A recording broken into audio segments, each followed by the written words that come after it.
Good morning. Good morning. Good morning. Good morning. Welcome. Welcome. What's happening?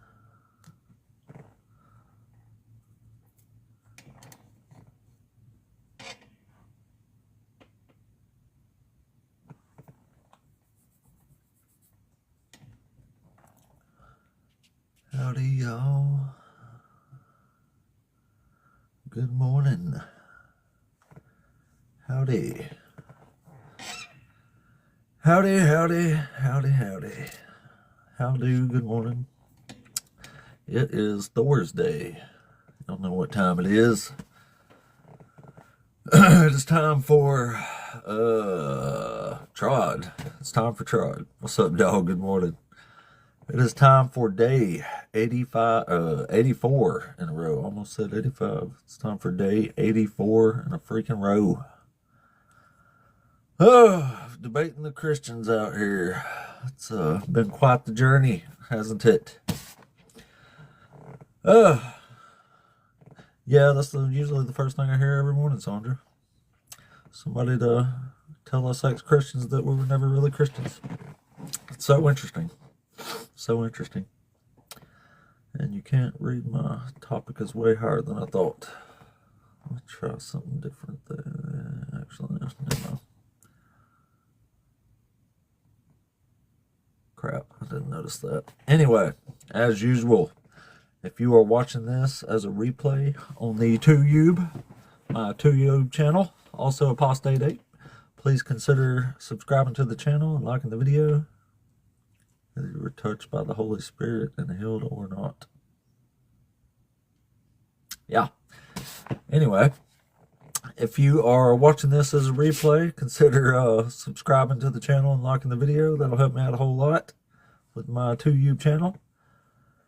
If not, thanks for being on the live this morning on TikTok for the 84th day in a row of debating Christians up in here. That's what we do. Y'all know it. We all know it. And as y'all also know, we love Dr. Joshua Bowen on this channel. We love him. And we have been learning ancient Hebrew from him. I wish I had more time in the day to learn more. Because you get a lot of learning done, then you take a little step back because life's busy and shit.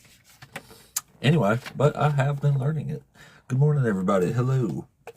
He also has other amazing books. If you're not interested in learning Hebrew, you can also do some scholarly research he has written on in the form of the Atheist Handbook to the Old Testament. It's pretty amazing. It's awesome. And I wish I could move my thing down here, but I guess I can't.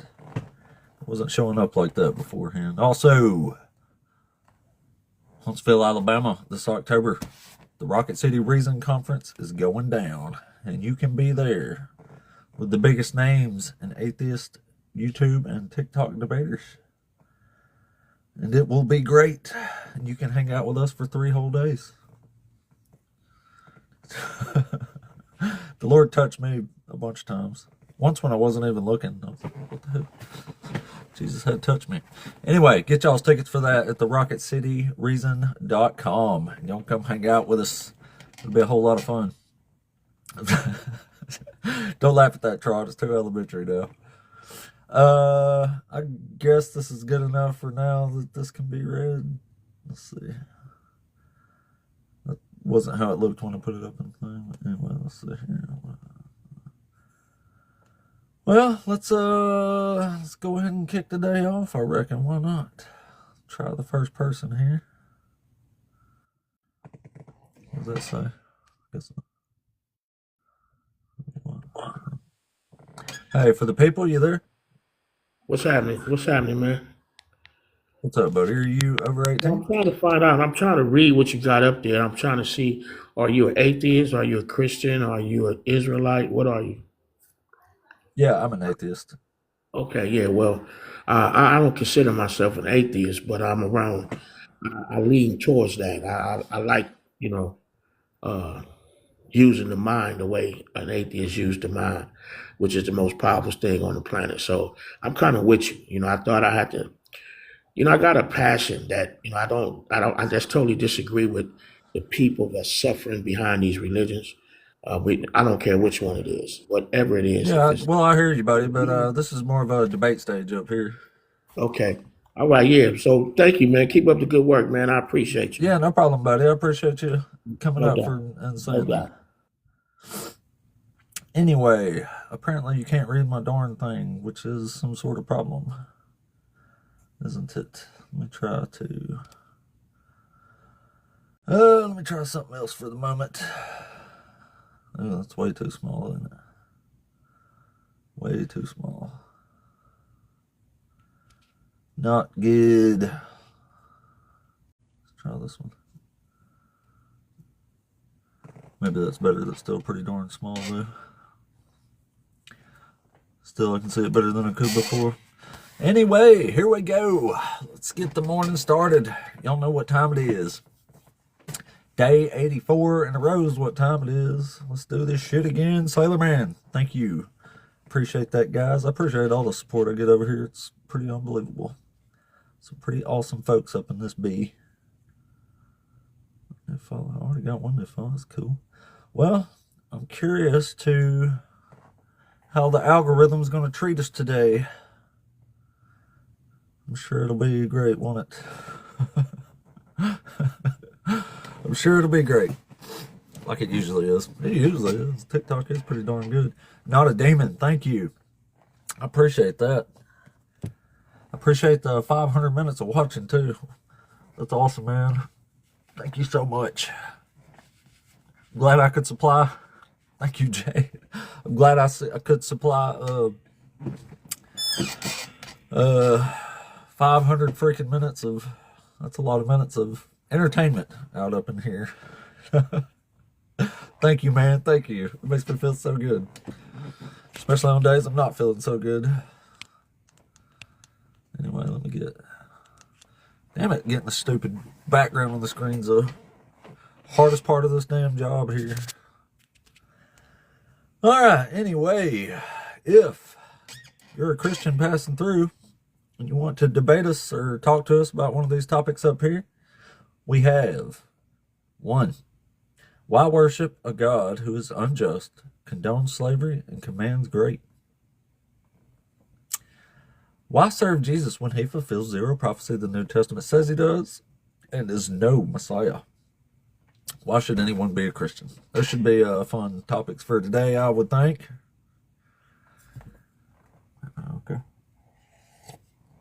So, hopefully, day 84 in a row will be a good one. We'll get some good debates or conversations in here for today.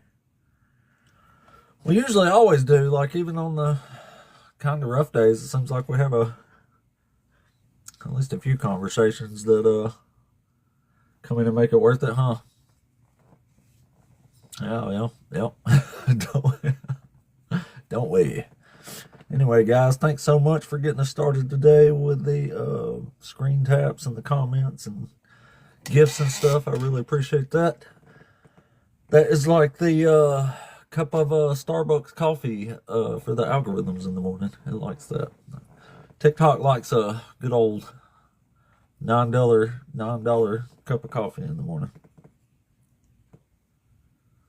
There's a light source, a greater good, but it's not a God. That's right.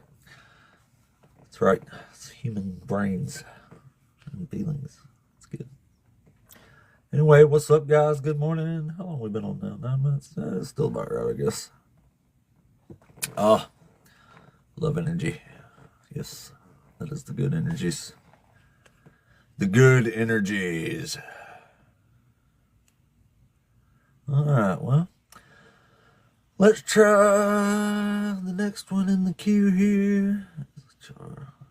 Let's say Ben.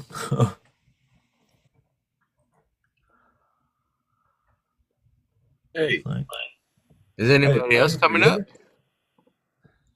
there? No, not at the moment. Are you Oh, over okay, 18? cool. Yeah, over 18 for sure. Wish I Cool. And wasn't. you Christians? No, here. Yeah, Christian. Okay, cool. Yeah. So, which one of these topics you want to talk to us or debate us on today? Um. Well, I wanted to speak about the topic on top of the topic where you know the issue. What's the issue with you're saying that God's unjust?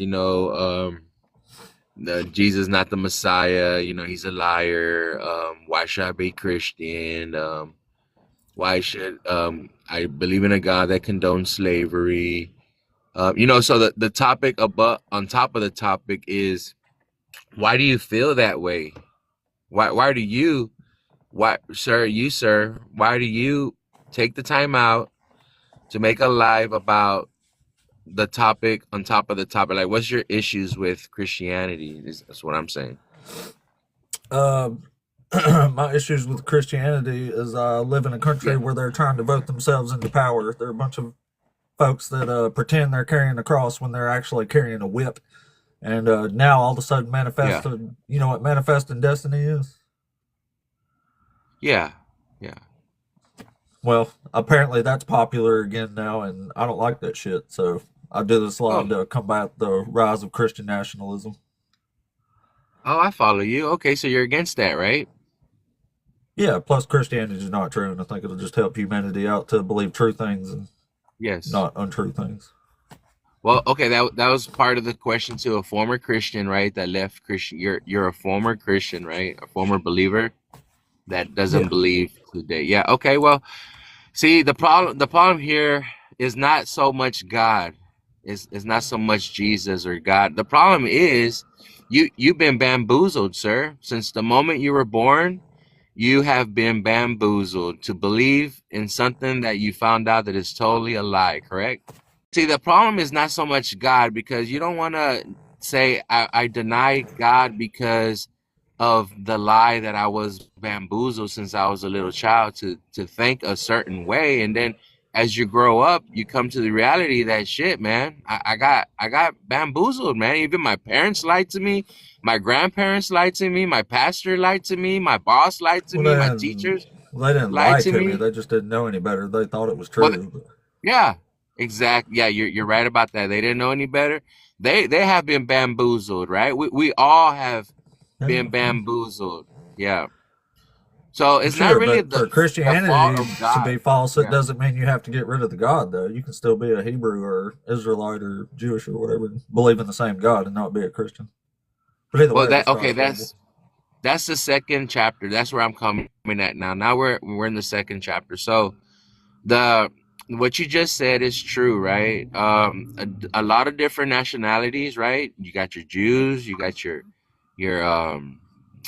your Muslims. I guess they would be Ishmaelites. I guess. I mean, well, basically, what I'm saying is once you learn your nationality, your true nationality, and I'm talking about biblically speaking, once you learn your biblical nationality, my friend, a lot of stuff is gonna, like, you're gonna understand why the things are the way they are today. You see what I'm saying? Okay, Why? well, how does Because that make Christianity true? well, okay, well, Christianity is true in a past tense. It became a universal religion in the 1400s when, like you say, when slavery came upon the earth. The whole world today has been colonized, and that's the situation that we're in. So before 1492, Christianity was real. After 1492, Christianity became a something different, totally different from, and that's where we learned that when we have to really go back to the grassroots of All what it right, really so, is. well, what exactly are we debating here? Well, see, we're debating the fact that God, right, the God of the Bible is actually real. He really does exist, and we're debating the fact that since we've been bamboozled, we have this misinterpretation or misunderstanding that why do you believe in a God that does this and a God that does that? But in reality, it's something much more than that. Much more than that. Once you find out your biblical heritage, your biblical nationality. Well, it's not a misunderstanding. It says in the book God allows these things. Yeah, but why though? Why does that happen? Well, okay, now you're gonna Because say, he's well, that, psychotic and he don't actually give a shit. well, not necessarily. Well, what happened was the plan went astray, per se. The plan went astray. God's So plan went astray. yeah, God's plan went astray, and it all started in Wasn't a very good Genesis. plan then, was it? Not very Well, well thought out by the all-knowing creator. yeah, well, the problem wasn't the creator. The problem was a man named Esau. I don't know if you know the story about Esau and Jacob. Yeah. Yeah. Yeah, well, in the book of Genesis, it speaks about Jacob, two twin brothers that were born from Jacob, who later became Israel, right? So Right. the elder So son, I still don't feel like we're actually debating anything. I have no well, idea what we're talking where about, to be honest with you. it's because it's not actually a debate, young man. It's when you actually know biblical understanding, then the debate goes out the window because it's a whole different concept. I'm taking you to actual biblical truth, and that's why you have no understanding of that. Because number one, you're in sin yourself. By having body tattoos all over your body, that's a sin according to the book of Leviticus. Also, you're So you think shaming you're supposed to yourself. keep the law of Leviticus? Is that what you're saying? Well, according according to the heritage of the Israelites, sir, and also you have long So hair, so according you're to shaming. Israelites, I'm going to Yeah. hell because I have Well, tattoos and no, long you're hair. not. Actually, you're not going to hell. You're actually in your Oh, heaven right now. You're in your kingdom. But the oh. problem is, since you have no understanding, sir, you make all these comments, but you really don't know what you're talking about because you're shaming yourself. Because Because I number don't one, you keep have Levitic long law. hair. Well, Because I a don't keep man with Levitic long law, right? hair, a Am I man with supposed to keep long hair Levitic is law? shameful. A man with long hair is Like shameful, Samson? sir. Yeah, Like so you're Samson? you're shaming yourself. Like Sam? Yeah. All right. Well, so So we're that's supposed why to you keep left Levitic law, right? Christianity. Number one, you All left right. Well, Christianity all right. because you're a sinner and you shame. All right, Mr. Pitts, are you there? Yeah, what's going on, my man? Yo, I What's was, up, buddy? You're uh, over 18, right? hi, You're what's over that? 18, right? Yeah, 57 All right. Maryland. Cool. And you're one of the Christians? Yeah, All right, cool. So which one of these topics you want to talk to us about today? I can't even hardly read them. Let me look. Yeah, it's a little hard. I had to move it around.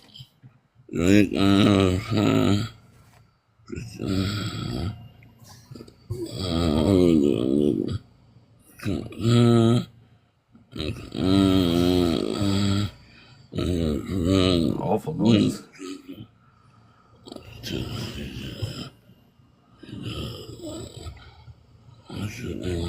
Okay, all right, I got you. I guess why should anyone be Christian? Yeah, that's a good one. Why should we be a Christian? That's cool. Um, I wanted to let you know that there are absolutely no white people in the Holy Bible from the New Testament to the Old. Did you know that or not? So we should be a Christian because there's no white people in the Bible? No, I was just asking, did you know that or not? Because a lot of times Oh, yeah. when when white people, I'll put it like that, Well, when white what people do read the white people Bible, have to do with this? because what I'm saying is when white people read the Bible, they look at it as if they're looking at themselves. The Bible is only talking about the black and brown people in the Holy Bible, because there was no white there were So no white why should we people. be a Christian? So because you don't know your own history, you don't know your own biblical history.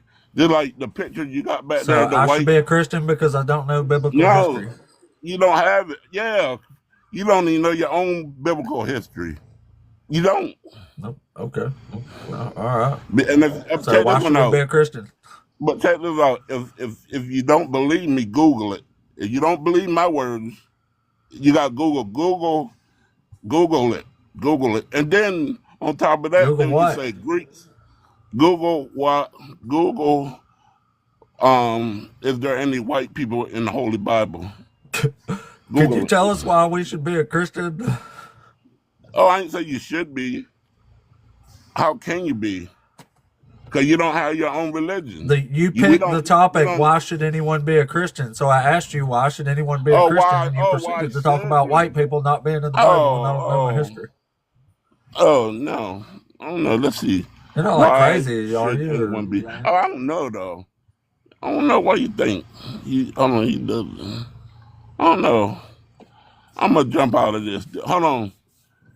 In the command gates, 2 was when he fulfilled 0. What's that mean? Jesus, when he fulfilled 0, what's that mean? 0 means he fulfills 0 prophecy. As in, not even one. Yeah. Well, I couldn't say nothing because I wasn't back then. Right? Yep. Is Yep, that sure. possible? I mean, I'm just saying, for real, if we don't know none of those questions, for real, they're just in the wind. It's whatever you believe. We don't know for sure. Right. So nobody should be a Christian. Possibly. You know what I mean? Possibly. That's possible. I do know what you mean. I hear So, you. Well, I mean, I hear you. I hear you. Well, thanks for whatever that was. That was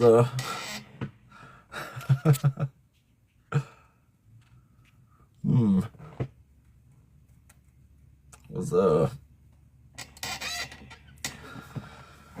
yeah, that was yep. No white people in the Bible. That was interesting debate there. Well, all right. Well, I wish I could make my screen a little more readable. Maybe I'll have to put up a different topic, I guess. Let me try to figure out. I never remember how to change that.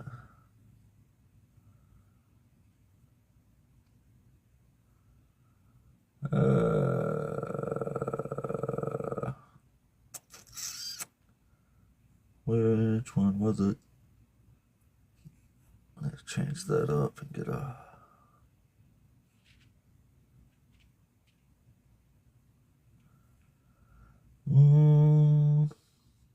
Need to figure out how to make that better.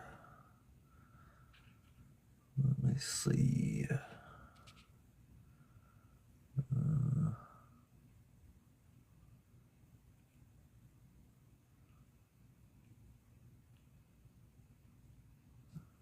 Dang it, I can't never remember which board this changing, or how to change the dang thing. It's not that. Oh, if you're a Christian and you want to talk about one of these topics up here, by the way, please come on up. MJ, oh, here it is, I think. There it is. Let's see. Let's get back to this one.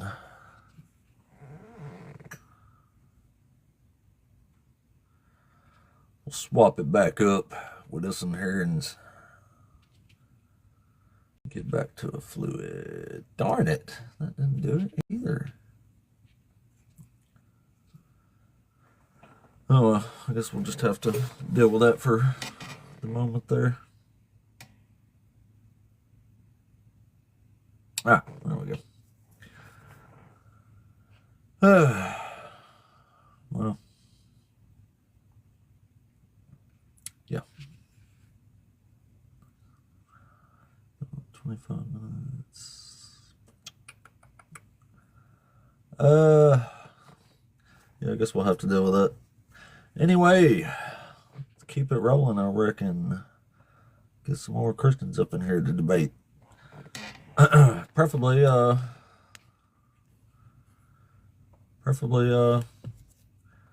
some with coherent type thoughts about the subject would be great. But you know, we're not super picky. Just picky enough to say that The only stipulation here we require is that one is capable of an actual conversation like an adult. Does that have one? One looks right, but I don't think there's any request boxes now. What the fizzy, man? I have to go through this crap. I don't know. Oh, guess we'll just leave it like that for now and deal with it. Alright, get back to it then. Welcome in, welcome through. I've only been on about 20 minutes, 25 minutes. So we're just getting started with day number 84 in a row. We don't have a super long time today, but we can roll on for quite a little while here. So still got plenty of time for folks to come through and for some believers to come up and debate us. Just wish I could figure this damn background out a little better. I guess that'll have to do for now. So we'll just leave it on the burning Bible there. I'll turn my head sideways like this so I'll fit in this gap between the comments and the headlines there. That'll be fun. Now, what do we got on? Let's see. Anyway, come on in, everybody. Welcome, good morning. About 25 minutes so far. Talked to a couple folks already. Did some, they said words. So we've had a morning so far. But welcome in if you're passing through. If you're a Christian and you would like to talk to us about one of these topics up here, we would love to hear from you. This is the channel where you can hear an undereducated hick from Alabama perform an intellectual takedown of the Christian faith, doctrine, and logic for your entertainment. Yeah, that's not true. This is an unworthy servant. Yeah, it's funny how many say that. They never read the book, do they? That's why I always leave that up there. For some reason, that's some kind of weird trigger for them. You were never a real Christian. It's actually kind of funny because I think that's one of the best weapons against Christianity is Christians themselves. Because it just helps you realize, like, somebody that deconverts, that's usually one of the first things that you hear from a Christian is that you were never a real Christian because you left. And in reality, that just makes people realize that much quicker how disconnected Christians actually are when that's the first thing you hear. I'm a little bit under Huntsville, a little north of Birmingham, a little south of Huntsville, right in between. Right in between one of the little towns off 65 here.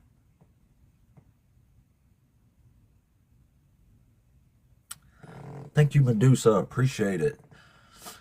I helped to get this algorithm going. We're lacking the guest queue full today. Probably because I had to switch around those silly backgrounds. Anytime I have to do that, it usually lags for some reason.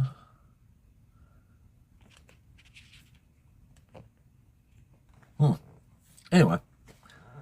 Well, I guess we'll give it a few and see what happens here. Need us somebody to debate in this bee. We usually always have somebody, but well, we've talked to a couple folks today, but not a full queue like we usually get.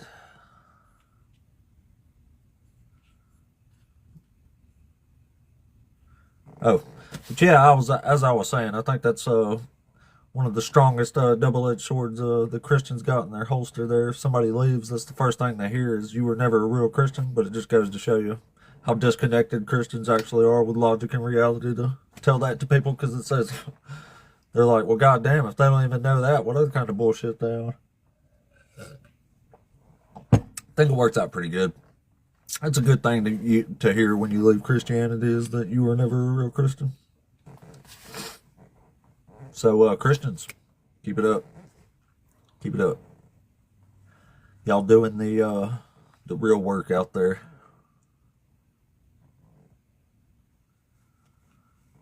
Dang.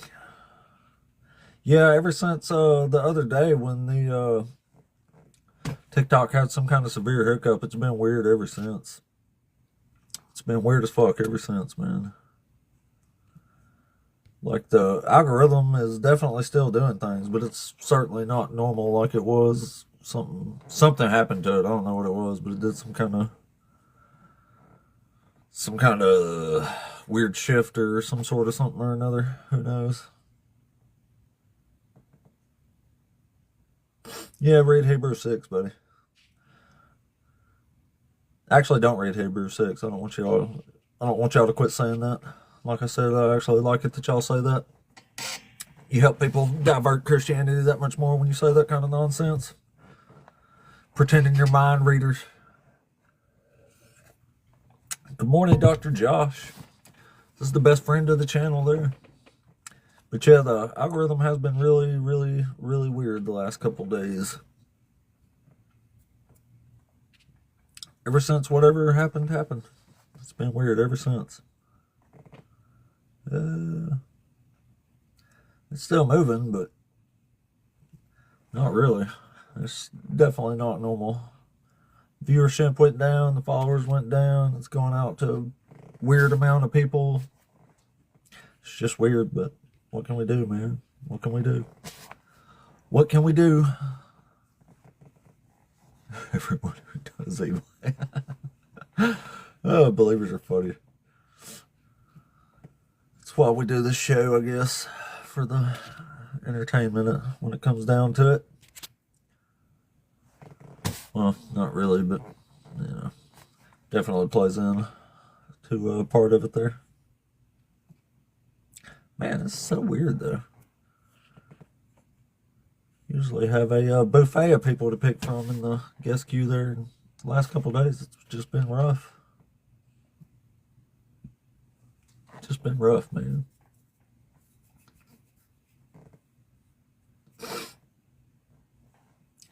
What up, Queen Laquifa? What's going on? Hey, everybody. Hey, everybody out there. The algorithm's doing us weird the last couple of days, but shit, we're still here. Still trucking through. I think the rapture did happen, though. TikTok was judged. And Satan was freed from the prison. The first thing he did was fuck with the TikTok algorithm. What's up, Pizzle? Yeah. So I don't know, man. It's just been weird. Algorithms dropping, the viewership dropped a little bit, the guests have dropped a little bit. It's been really strange. But I don't know why. It's just us sinners, just us sinners. We're here alone, sinning on our own, left alone. Yeah, we did get, they definitely, they recouped the gift things, but they definitely changed with the percentage. We got less than usual. So something happened on that end too. Well, shit, I don't know, y'all. We'll give it a couple minutes and see what happens here, and then I guess I'll have to be forced to try a reset or something. Maybe it was the background, having to switch that around. That does fuck people up. Hell, it fucked me up. It's so weird, though. You can't never read it. Like, it'll show you one thing, and then when you actually go live, it's switches off and it shows something totally different, so it's hard to tell. Yeah, I think it is. But I don't know. It's hard to... I think they went from keeping like 72 to like 80% or something.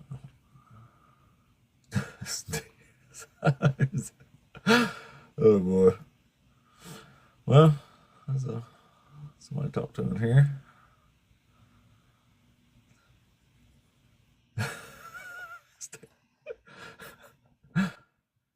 Let's see.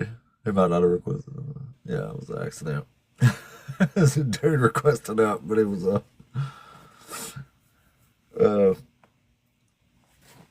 thought it might be an accident. Let me put it that way. Pretty sure it was. Yeah, it was the DS Strong.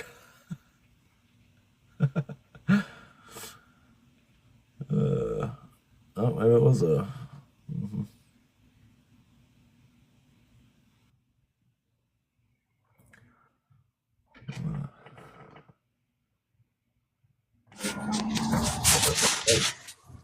Paula, did you request that on purpose?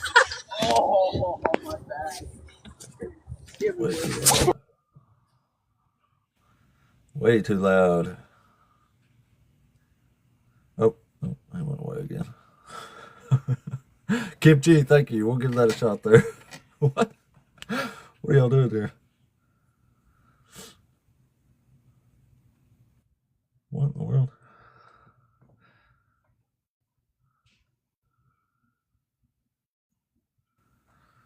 What in the world? DS keeps requesting up and then backing out.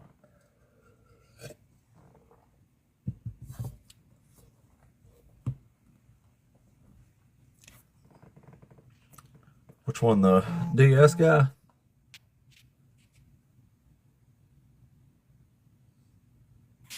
Oh, what happened there? That's a good video. You don't know what's going on, man. TikTok's doing some algorithm shit. They on some screwing up the normal algorithm shit. Don't know why. Guess we'll give it a few more minutes and see what happens. Oh, well, maybe not. Yeah, let's see. Whoops. Hey, Zach, are you there? Yeah, what's up, bro? Hey, what's up, man? Are you over 18? Yes, 34. Cool. Cool. Are you one of the Christians or Israelites? Yeah, I'm a Christian. Cool, man. So which one of these topics you want to talk to us about today? It doesn't matter, bro. Just came up to have a conversation as a Christian, whatever you want to talk about. Oh, well, which one of these you feel the strongest about? Whichever one, bro. I'm down to talk about either topic. All right. So do you think, just for example, do you think God condones slavery? What do you mean, like that he approves of it, or is that essentially what you're saying? Well, condone means to permit or allow, yeah. Yeah, I do believe that we could see that slavery is in the Bible. So yes. Oh. Oh, so you already agree with that. It don't bother you?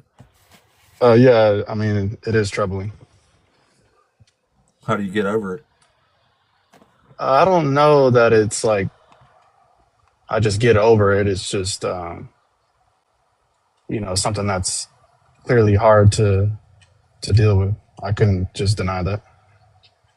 Well, I mean, I just didn't deal with it. I just left the religion. Like, I can't stay in a religion that endorsed slavery and rape on women. Well, I mean, what do you mean like by endorsing it? It allows it. Like, God literally tells the Israelites when you go out to war with people, He says if they accept, you have to offer them terms of peace. And if they accept terms of peace, that means they're agreeing to be your slave, your forced labor. So, like, God is literally telling them when you go out to war, that's the whole purpose of this, is taking people as plundered, captives, and stuff like that. Can you give me like an example? Yeah. Just hold on, I'll show you. Where's my Deuteronomy tab? Here it is. Let's see. Rules of warfare. When you draw near to a town to fight against it, offer it terms of peace. If it accepts your terms of peace and surrenders to you, then all the people in it shall serve you as forced labor. But if it does not accept your terms of peace and makes war against you, then you shall besiege it. And when the Lord your God gives it into your hand, you shall put all its males to the sword. You may, however, take as your plunder the women, the children, the livestock, and everything else in the town, and all its spoils. And you may enjoy the spoil of your enemies, which the Lord your God has given to you. So why do you think that like this specific war or any type of wars were going on at that time? Well, there's war's been going on at every time. my concern is the treatment this all loving, all merciful God is implementing on people. Like we have like the Geneva Convention now, like we all agree that it's bad to like murder innocent civilians and take war captives and stuff like that, right? So this would have been a lot more impressive to me as a religion and as a loving God if he would have implemented something like that instead of like really making it worse with all Hmm. this rules of war and slavery and rape and stuff like that. I hear you, bro. So these are like the main reasons that cause you to leave Christianity. Yeah. Yeah, I mean, I Okay, can't even so defend this. Why would I stay in the faith? Like, no, I hear you, bro. I hear you. So like when it comes down to like, I guess morality, what's your view on that? As far as, I mean, I'm assuming you don't obviously believe in like sin or anything like that. Now that you left the faith, right? yeah, sin is just transgression of the law, according to the Bible. Okay, like what's your view though, like on morality? You think everything is just kind of subjective? Yeah, that's all we know. It's all it can be. There's no such thing as objective morality. Got you, got you. Kind of sucks, I guess, but it's just how it is. Yeah, But you because know, it kind I'm of needs to be subjective too. That way, we can change if we learn better stuff or better ways to deal with things. yeah, I believe that yeah, we're definitely progressing, as time passes and learning and stuff like that through the course Right. of history. So I don't reject that. Well, sure, but according to most Christians, though, objective morals come from God. Yeah, I think like inherently we all could probably agree on, you know, the main issues of like good and evil are the main concepts or, what we believe to be good and evil. I don't think there's really too much of a disagreement on that. I'm not so sure. I mean, you like, I guess, give me an example of how Well, we would well, as a see. Christian, would you say it's objectively moral to unalive innocent babies? No, I don't believe that it's moral to unalive any innocent person. Right, so it's automatically immoral, right? Yes. Well, what about when God does it over and over again in the Bible? Yeah, those. So he's committing evil over and over again, right? Well, yeah, I think evil is just going on in general, and I'm not justifying any innocent people being unalived. Those issues that you're referring to in the Bible are also accounts in the Bible that I have a hard time dealing with. So I couldn't sit here and lie to you about that. Yeah.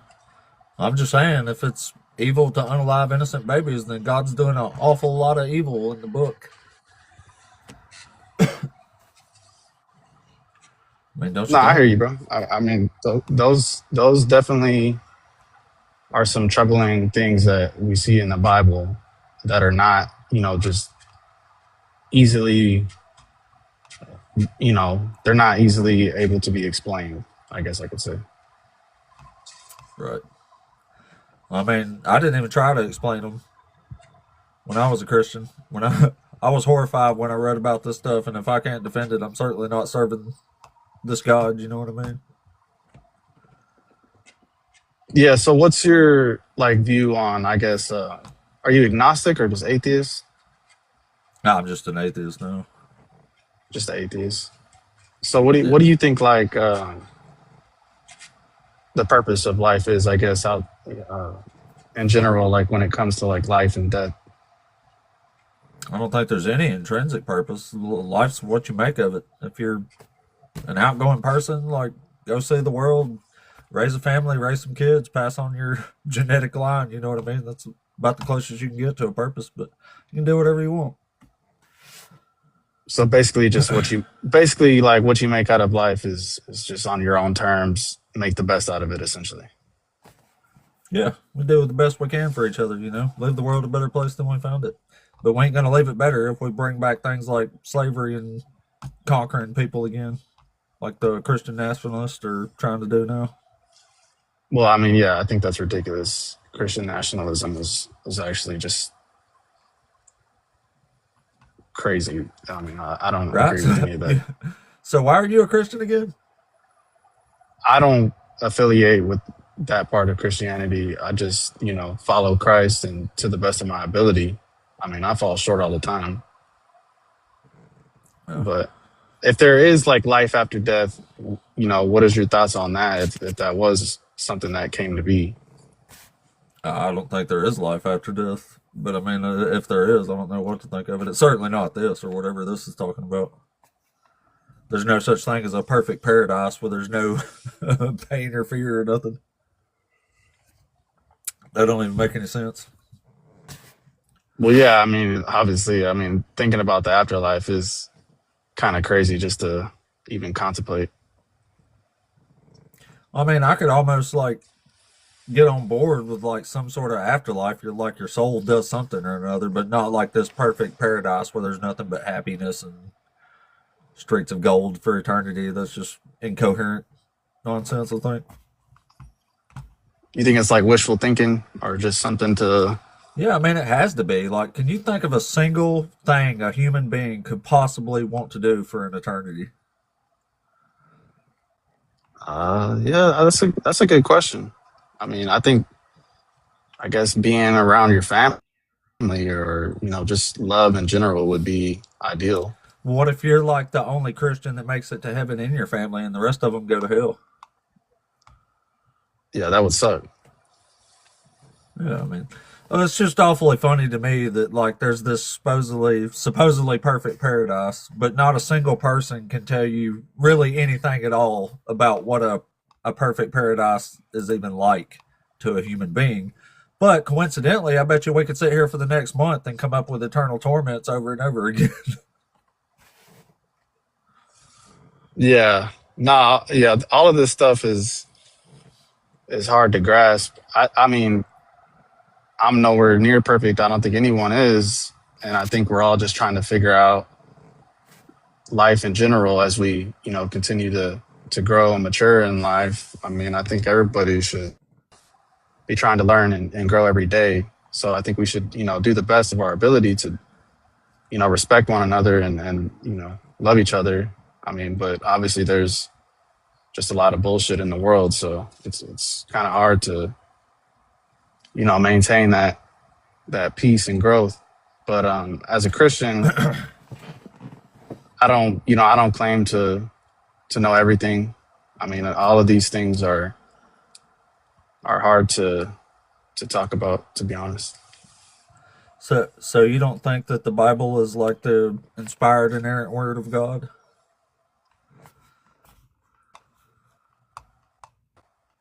I do believe that. I do that it's inspired by God. What if I could show you like huge I contradictions? absolutely believe that as a Christian. Well, I mean, I really like your ahead, attitude. bro. I think you're going to make a great atheist one day. So I want to talk to you. So if I could show you some contradictions, will you like? I've heard that will it before. change your thinking about that? Wait, what? Yeah, you could show me, bro. Can you hear me? Yeah. My bad. I was just saying, will that change your view if we can show you some nice contradictions here? Oh shit! Got a really bad signal. Oh, no wonder he's bouncing out. Darn it, Zach! Your teacup and your signal went bad. It's pure.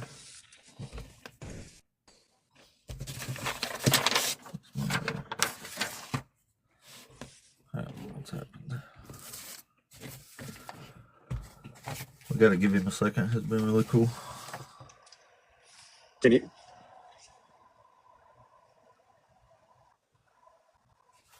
Oh, you back? You there? Can you hear me? Yo, can you hear me? Yeah. You was totally teacup. Can you hear me? For a minute there. It's showing your signal's really bad. Yeah, sorry about that. Can you hear It's the me? area I'm in. But yeah, I can hear you, bro. All right, cool. All right, so listen to this. This is from Numbers 23. It says, God is not a human being that he should lie, or a mortal that he should change his mind. So can we assume from that sentence that God is not a mortal who changes his mind? God don't change his mind according to that, right? Yeah, I would agree with that. Sound about right. Yeah, So, I think I might have heard of. I've probably heard of this before because I do live streams as well. I do Christian apologetics, so I'm pretty sure I probably heard all these contradictions. But go ahead, bro. oh, yeah, well, that's cool. Well, that's even cooler. So you can give us this one here. Yeah, damn, you're an apologist? Yeah, I mean, I'm not anyone You haven't special, sounded bro. like one so far, honestly. But all right, so yeah, in Exodus I 32, didn't say verse I was a good 14. apologist. Yeah, oh, I mean, I hear you. You've just been agreeing with me a whole lot this thing here. Anyway, and the Lord changed his mind about the disaster that he planned to bring on his people. That's from the golden calf story in Exodus. So one verse is saying God doesn't change his mind, and this is clearly saying God did change his mind. So read that first one again, because The first I one don't is have my Bible with Numbers. me right now. God is not a human being that he should lie, or a mortal that he should change his mind. He has promised, and will he not do it? He has spoken, and will he not fulfill it? That's from Numbers 23, right? And then in Exodus 14, You it said says, he's and the not. Lord changed his mind.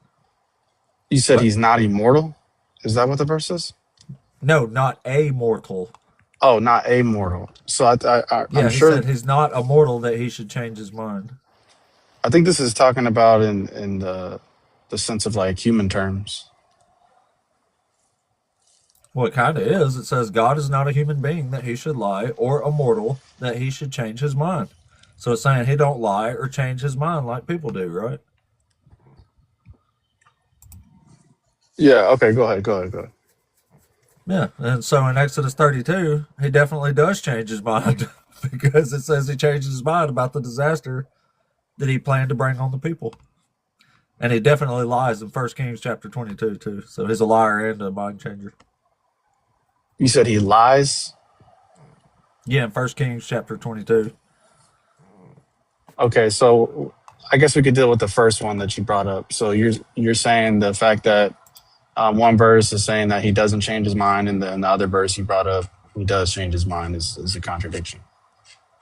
Right. Okay. Well, I mean, I can't reject that. I don't even have any like sources or anything to pull up right now. You're going to make an awesome atheist here before long.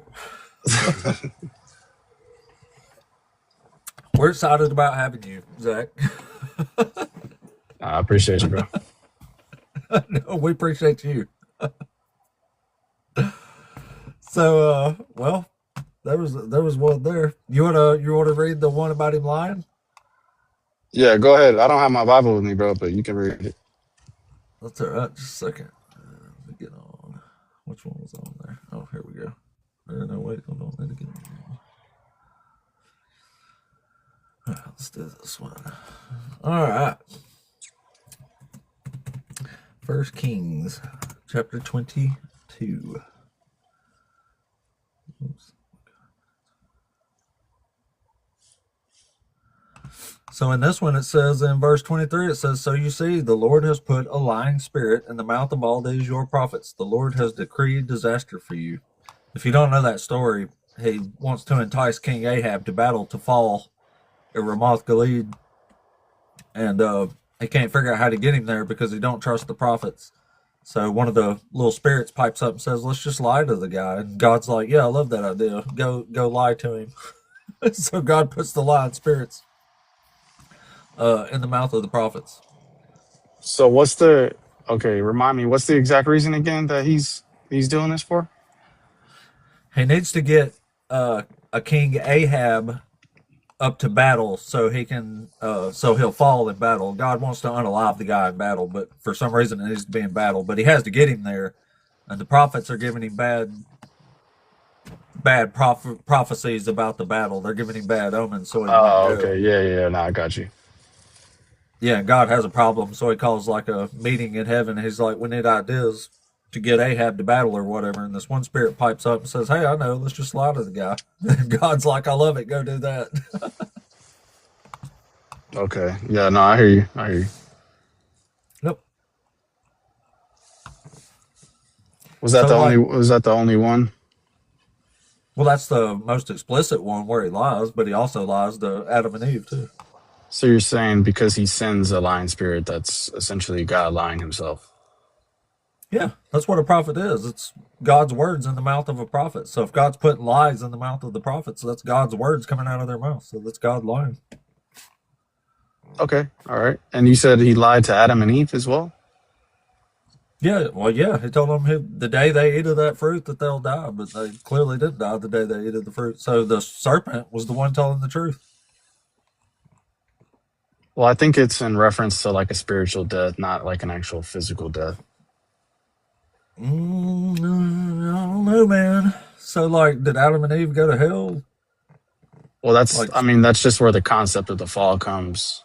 So I mean, that's basically what the spiritual death is is what we're seeing, like through the fall. so their spirit died that day, but they lived like another 900 years after that. Yeah, I don't know the exact like years that they lived. I know it was around 900 years, but I mean, it was like the spiritual death essentially is what it's taught in the Bible. Oh, I don't remember it ever saying spiritual death. Let's see. Well, it's just through the curse after they ate from the tree, and where you see these Well, I curses mean, they come got in. punished for that, but I don't remember the punish. I don't remember God saying because you ate of this fruit, your spirit's going to die. Yeah, I don't. Yeah, I'm not saying it verbatimly says it, but we see it through like the curses and how everything changed after that. Well, I mean, he gives them punishments, but I'm just saying I don't remember that being part of the punishment. Like the curses. Yeah. What about the curses? Well, I'm saying that was their punishments. Like he told them if they eat of the fruit, that he says the day you eat of this fruit, you'll die. And the serpent says, yeah, but you won't die. So they ate the fruit and they didn't die. So, and then God punishes them. He kicks them out of the garden and says, you're going to have pains in childbirth now, and Right. snakes aren't going to have legs anymore, which would lead us to believe that snakes probably had legs before, I guess. And then Adam gets punishment too, but they get a punishment for it, and they clearly didn't die, and it didn't say spiritual death, so I'm not sure where that actually comes from. Yeah. No, that's just the concept of what's taught throughout the Bible. I guess we can say from the curses we see all of these things start to take place because everything was perfect in the beginning, and we see the fall happen after that, and how everything changes. So that's essentially, Well, it did change. Yeah. yeah, that's basically what I was referring to.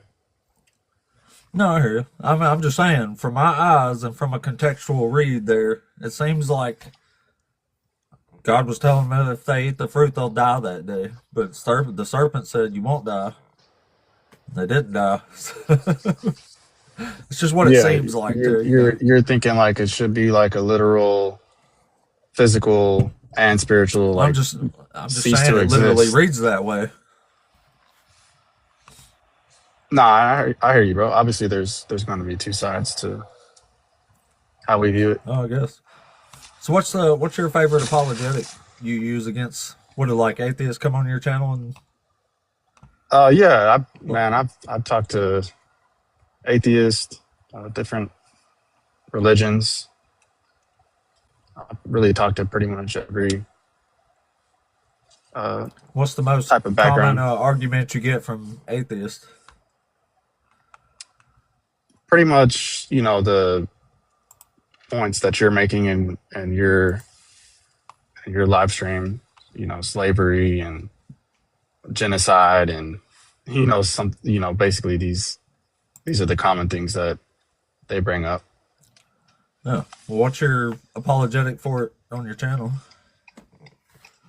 Like what do I use to defend these things? Yeah. Or do you? Yeah, I mean, to the best of my ability. I mean, I usually just pretty much point to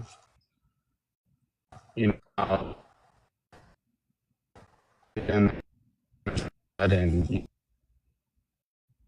the all. Oh, you're breaking up, man.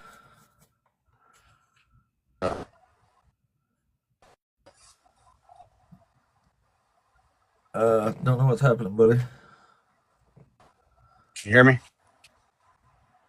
Barely. You're breaking up there, man. Well, Zach, I threw you a follow. I don't know if you can hear me there, but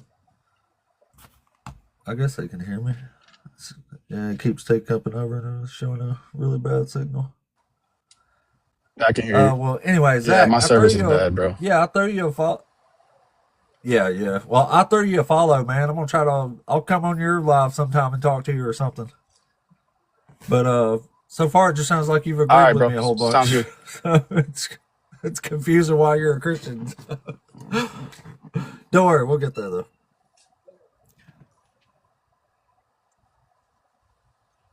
Have a good one, Rick. And I don't know if he was saying something or not. Well, that was if that was apologetics, that was strange ones, I guess. That was interesting. Well, let's try some of these other fellows here. Got some more in the queue. Hopefully there's still at least one here. So let's try them.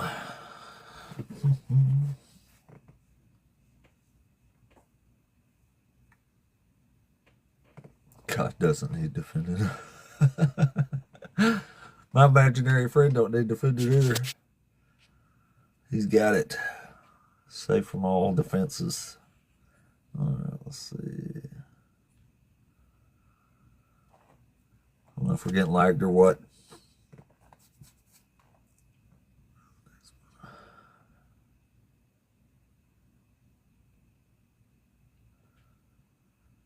Alright.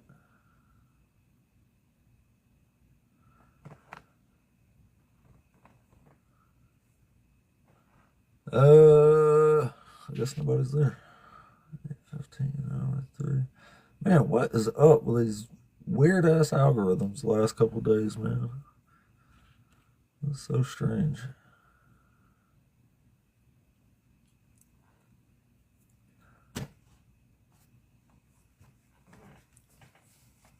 What in the world? Well, that was just went through 4 or 5 people in the queue, but nobody waited around. But either way, these algorithms are so off ever since that weird ass glitch the other day. I wonder what happened for real. Like, something definitely changed. It's somewhat normal, but totally not. Thank you. I appreciate that, Tris. Yeah, I appreciate y'all and the gifts. That really helps get these sad ass algorithms flowing. I don't know what they've done, but they did something for sure. The algorithm is definitely not the same as it was. Because right up until the other day when their shit glitched out, I mean, there was almost never an issue getting people to talk to. The last few days has been sort of a struggle. Which is odd. Not to mention I'm not going out to near as many people as I was before. Which sucks. I suspect that's part of how you get people.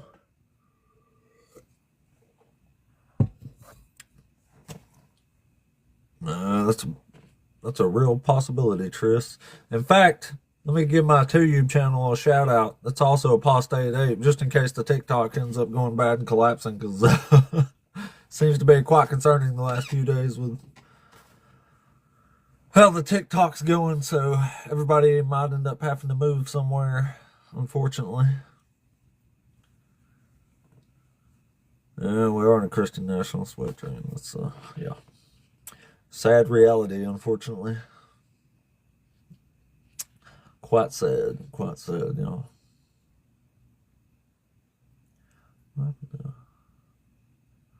Darn.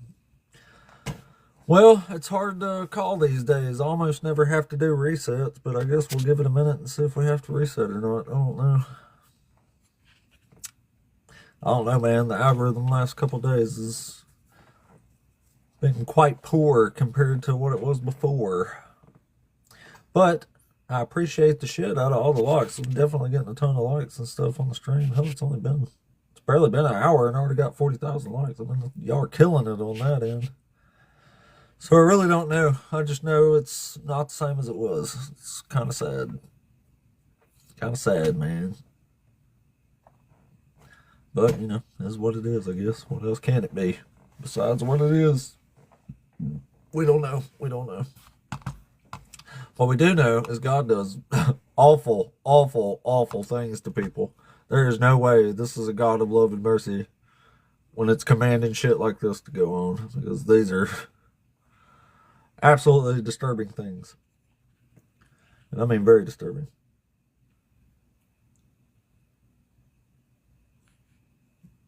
Man, what the fuck's up?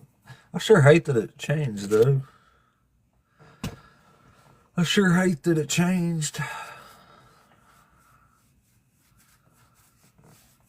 Because, sure was nice before. Maybe we just gotta, I don't know. We just gotta persevere and let it get back to normal or something. I don't know. Is it even getting back to normal? Shit. It's getting awfully hard to tell, isn't it?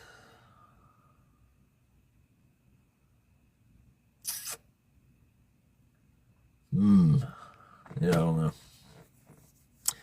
I don't know. I guess we'll just give it a few minutes and see what happens, but if we can't get somebody in here to talk to, we'll have to try something.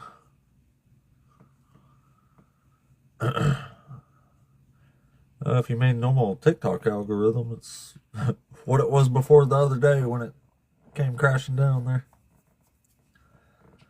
I appreciate y'all, though.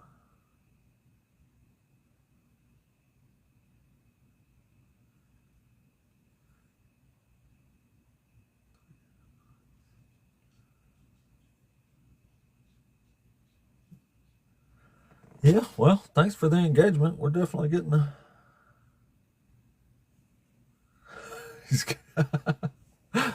that is true, Doctor. Do need to learn to do that. I could probably gain some notoriety and credibility. You know, if I had real transcendental groundings for moralities. Otherwise, atheism's just a big joke, I suspect. We can't even ground transcendentals. Man. True. But yeah, I don't know what's going on. Getting plenty of likes. I mean, the algorithm is moving a little bit. Just not like it was before. Either that was going to the wrong people or something. I don't know. Who knows what has happened? God lives within us. You.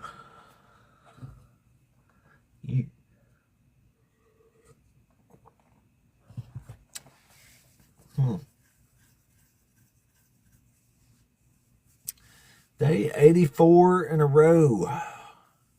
It's been kind of slow. Actually, it's been kind of slow ever since this TikTok shit, man. Like, what the fuck? A little bit frustrating.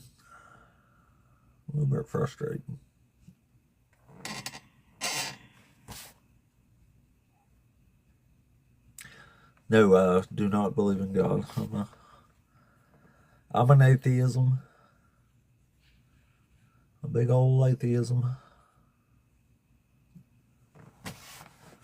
Let's see, what time is it? 8:55. Tell you what, we'll give it till 9 and see what happens and figure out something out of there. Hell, I might just take off early today and actually do some dang Hebrew studies.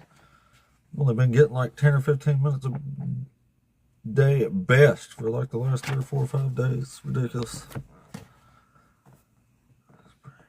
Dear, I hear calls on this line.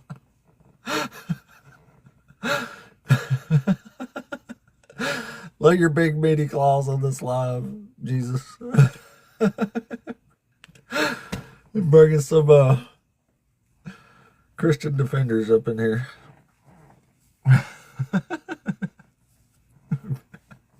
Your big hairy clams claws. Your big hairy clam claws. Lay them on the live, big Lord. Oh man. That's funny. I've really got to figure out how to do simultaneous YouTube and TikTok streams is what I need to figure out how to do. Maybe we're gonna have to start prioritizing claws. The claws have touched the doctor. It gave him spiritual knowledge. You got to go to actual like colleges and stuff to get actual knowledge, but you can get spiritual knowledge from all kinds of things. You can get it from like praying. You can get it from eating magical fruits. You can get it from just like, imagining you have it, stuff like that. Yeah, well, there's maybe somebody here.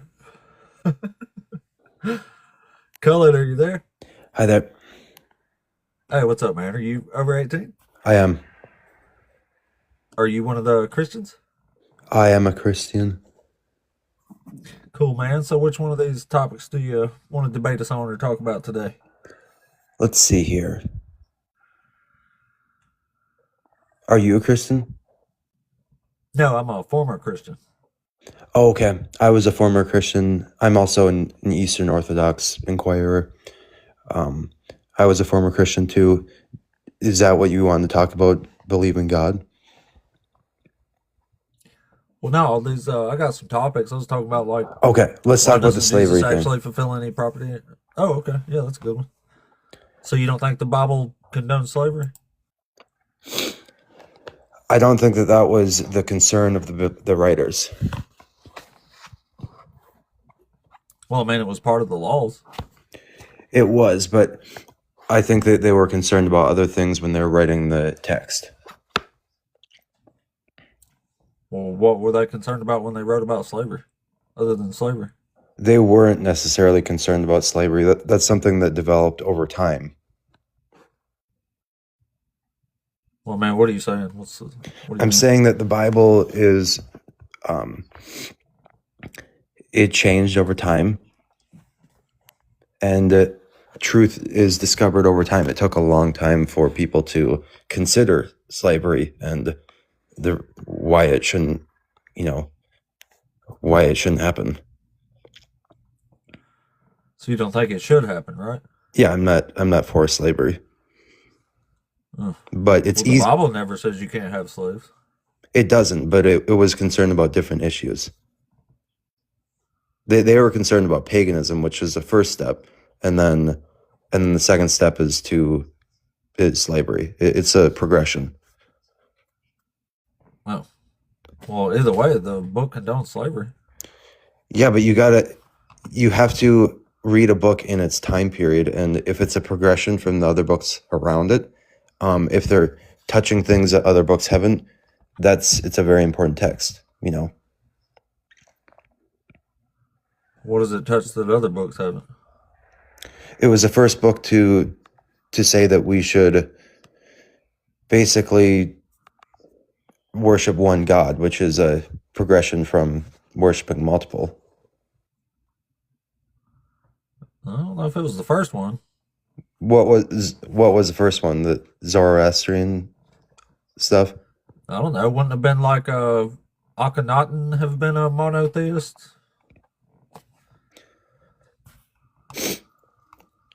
It was one of the first books to describe how this relationship works. Oh, maybe that technically wasn't a book, I guess. But I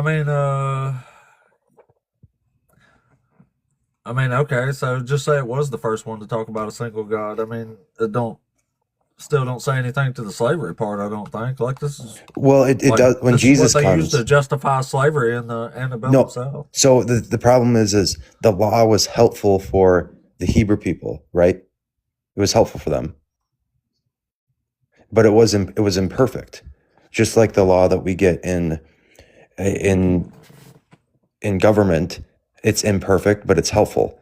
But Jesus came to fulfill the law, and what that means is he says that we should love other people as we love ourselves, and that statement helped basically helped us understand that we shouldn't do slavery. So when Jesus comes, he fulfills a law that was imperfect. So Jesus fulfilled the law and then told people to keep the law. Well, keep the law in its proper understanding, right? The law had like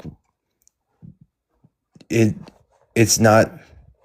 It needs the proper context and the proper understanding, and people can forget what the law means.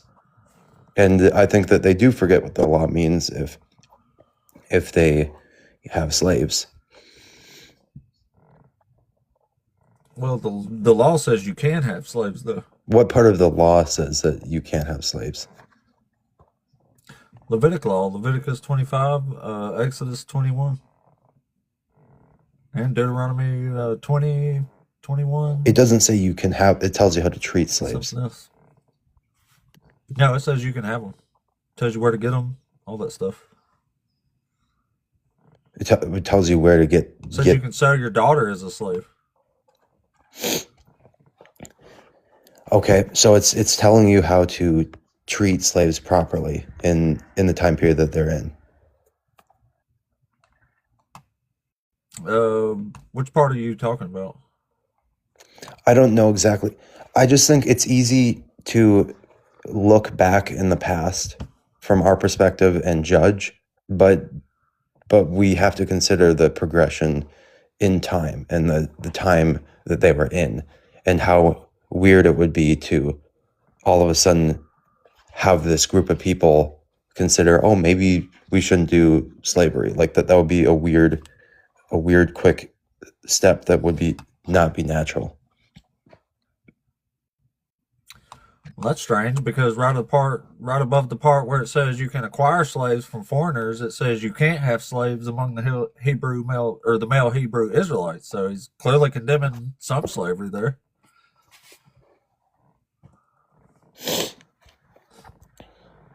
It just says you can't make somebody that's trying to sell themselves to you if they're a Hebrew Israelite and a male because they're impoverished. He's saying you can't do that. I just don't understand why he didn't extend that out and say maybe not make slaves of anybody. Could it be? I get your points. Could it be that God understands that He's not going to be able to fix the situation of slavery? He's going to help the situation, right? That we have He didn't help it. We have a culture that has slavery, and how do I make sure that they treat the slaves properly? No, if God don't like something, He says don't do it. It's not that simple. He does say that. The problem is it is that simple. God says this is bad, don't do it. Like He said, don't eat shellfish or wear mixed fabrics or stuff like that. No, that's not why he says He clearly doesn't have a problem saying don't make some people serve as slaves. Why didn't He just say don't make anybody serve as slaves? Because it's not that simple. That's not how that works. Well, I don't even understand why it's not simple. Here's why. He in the law he talks about, he gives descriptions of how to treat moss, right? If you have moss growing in your walls, if you have health things growing on you, and he's helping the situation that they are in at the moment. How does owning people as property here help whatever situation they're in? But you don't know what it was like to be a slave back then. You don't realize that the slaves were fine with the situation. That it was just a part of How could people. somebody be fine with being taken as a war captive? Could it be that the slaves that they had were treated better than if they were slaves in Egypt? I'm not so sure. How do you not know that? Or how are you not so I mean, sure? how do you know that? I don't know, but could it be that the Well, I know if we compare modern morality, like between Near you Eastern law can't though. codes, Levitic laws, a good bit. Yes, sure you can. That's not how Levitic morality. laws a good bit worse than other ones. Yeah, obviously. So we are comparing modern morality, but we can't judge an old text when it's written in that time period and expect it to solve everything immediately. Jesus comes and he Yeah, helps. but no, I'm saying you can compare it to other Near Eastern law codes, and this one's way worse. It's not better. Way worse than what other codes? Like the Law Code of Hammurabi. It limited all indentured servitude to 3 years. And Levitic law is 6 years, so it's double the time, and that's only for male Hebrew Israelites. So I mean, that's clearly worse. It's double the time. these, I honestly get your points, but I just don't get how I can't follow the direction of the growth. Like, what's wrong with that? If it's obviously growing towards a certain direction, and Well, so what here's the direction thing. was it growing toward? No, let me explain to you. If I know that somebody needs a lot of progress, I'm not going to give them a super hard law immediately. I'm going to give them a law that I know will help them. Right? Oh, well, that's convenient because God says these laws are easy for you. He says they are not too hard or too far away from you. That's what I'm saying. Is he didn't make it too hard for these people? Yeah, they still failed. So if he made it overly hard, then it just he knew what they needed. It was easier to say, keep the slaves. Let's regulate it this way. All this rigmarole, war plunder laws, purchasing slavery laws, indentured servitude laws. I figure it would have been easier just to say, don't have slaves at all. That's pretty easy. Do you think it's easy for a culture in that time period to not have slaves when everybody else around them has the benefits of slavery to only like richer people could own slaves unless you went out and fought and got some as war plunder. That way you just had to fight for it. You just had to be the stronger person. But like the average person all didn't own slaves. Yeah, but it was only helping, the people that own slaves out.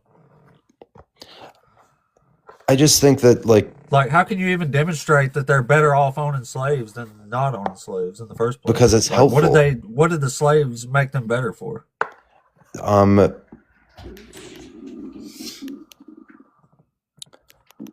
there. I'm in the video. Thank you. Awesome, I appreciate it.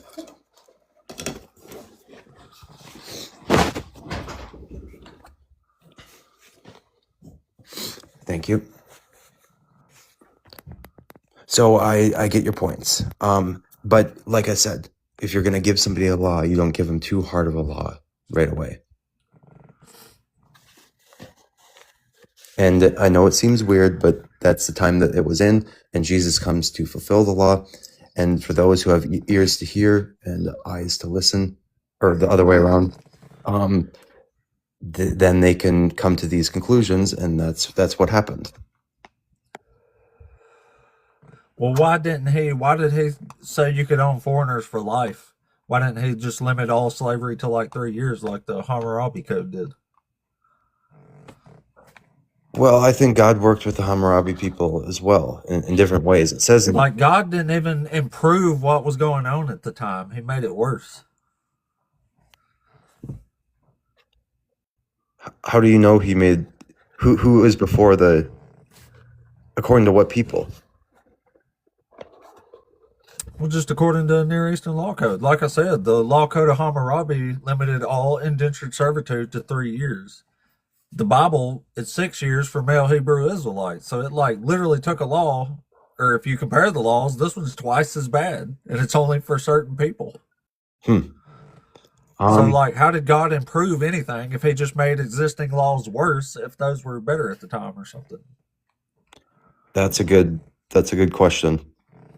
I'll have to, so what is it called? The Hammurabi. Oh, there's whole books about it, lots of them actually, but just the law code of Hammurabi. He was a Babylonian king. Okay, but There's lots of ancient Near Eastern law codes, though. yeah. How do you know how they treated? Did they treat them the same? There's not a whole lot of. I mean, there's legislation in both saying, you can't just straight up unalive slaves, but it really doesn't matter because there was nobody there to enforce that. But that's what I'm saying. The only one it mentions in the Bible is that you can't, if you beat them, they can't die within a couple days. It says as long as they don't die within a couple days, you can beat them. So that's about the best you can hope for as far as how to treat slaves. Oof. Yeah. Where exactly does it say that? What, the part about beating them? Yeah. Oh, it's in Exodus. Here, I'll go back to it here.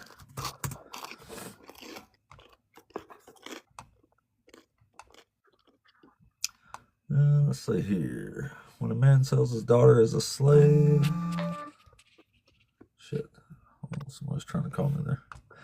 Oh, Dr. Josh in the comments down there, Cullen said if you send him a message, he can shoot you an email with the information with the law codes, Near Eastern law codes. Thanks, Dr. Josh. That'd be cool. You can just type in my profile and send that to me if you want. That'd be great.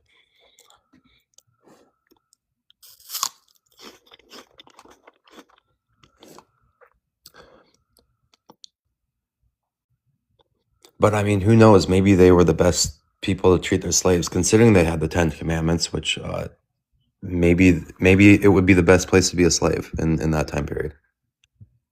I mean, maybe, but I don't think there's anything to go off of to suggest that.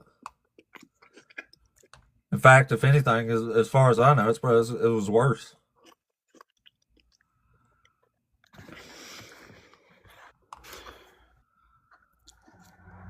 I mean, this talks about, like I said, the war of plunder, selling your daughter as a slave. Exodus 21 says, when you buy a male Hebrew slave, he shall serve 6 years, but in the 7th year shall go out a free person without debt. If he comes in single, he shall go out single. If he comes in married, then his wife shall go out with him. But if his master gives him a wife, and she bears him sons or daughters, the wife and her children shall be her master's, and he shall go out alone. So if the slave declares, I love my master, my wife, and my children, I will not go out a free person, then his master shall bring him before God. He shall be brought to the door or the outpost, and his master shall pierce his ear with an awl, and he shall serve him for life. So this is giving you a loophole to make even male Hebrew slaves for life. So you don't even have to let them go as long as you give them a wife and kids. Mm-hmm. So yeah, this is just messed up. I mean, yeah, if you read anything from this time period, you're going to think that's messed up. But that's not the way to learn. But I would expect, like, if this is the all-loving, all-merciful, all-knowing God that Christians make him out to be, I would expect that he made it better and not worse in some shape or form. But that argument is not here. So, do you know what a higher law is? A higher law? Yeah. No. So if I were in a library with you and you were sitting down and there's a bag by your chair and you get up to drink some water and I stole your chair, what would you say to me? I would say, give my chair back. Would you say something like, you can't do that? Yeah. Okay. Is there a law that goes against that? Is there a law that you could find for me? In the library codes or in the Constitution that says that I can't steal a chair? Yeah, you're not supposed to deprive somebody else of their property. Is that your property? My chair? No, it's in the library. public library. Oh, you just mean a chair I was sitting in. Yeah. Oh, no. If I would have got up and you took my chair, I would have never said nothing else because it wasn't my chair to begin with. But you had your bag and stuff on the table already.